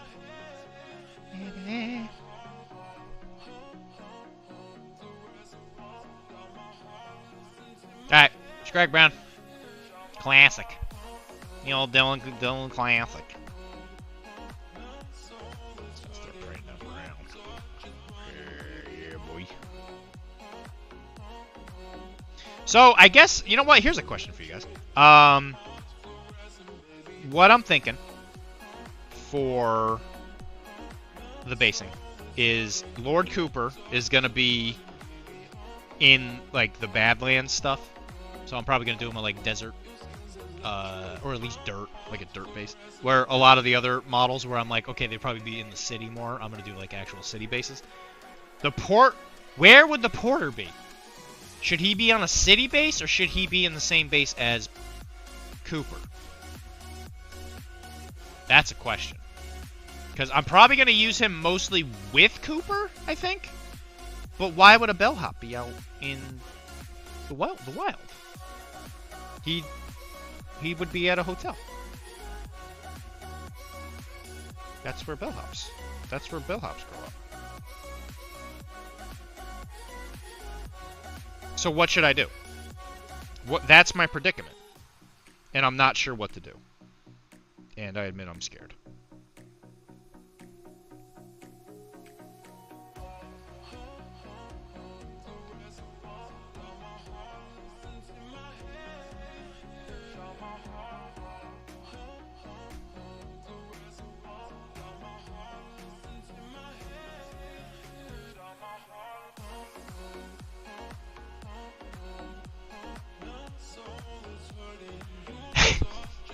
I know that, though, but I want to be consistent.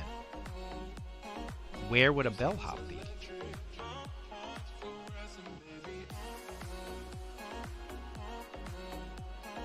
Like, it's a shame, right? Because, like, not being extremely good at the game at all in any way, right? I'm thinking to myself, like, well, is the bellhop good with Cooper? Yes or no? Because if he's good with Cooper, I'll use him with him a lot, right? And then it would make sense that he'd be like a little jungle base. But if he's not good with Cooper, which admittedly I've never heard anybody ever say anything about him in any of the things I've listened to, so he must not be good. I did look at his points, and he's kind of expensive for what he does. But like you look at, I don't know if you've noticed, look at that hat. Look at his tiny, and his mutton chops. His little robot mutton chop. Like, who cannot use this? This model is the best. And I feel like his whole thing is he's like sort of a bodyguard, sort of a movement assistant device. City base, keep it neutral. Right, that's what I was thinking. Yeah, that's exactly what I was thinking. So, yeah, I appreciate that. Thank you.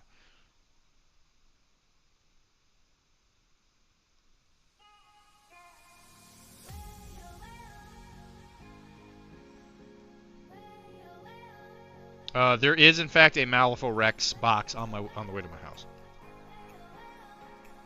which we might be painting on stream.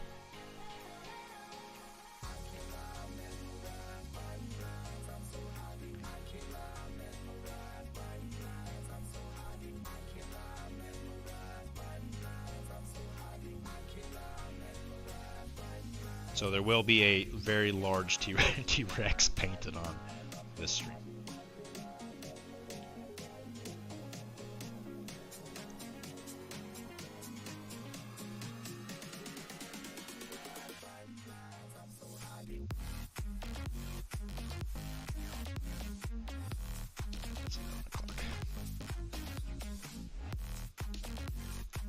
So I might do a little painting off stream just to kind of quicken this up so we can get to the next thing. I don't want to drag out painting the same model over and over again. But we'll see. I might be busier tomorrow than I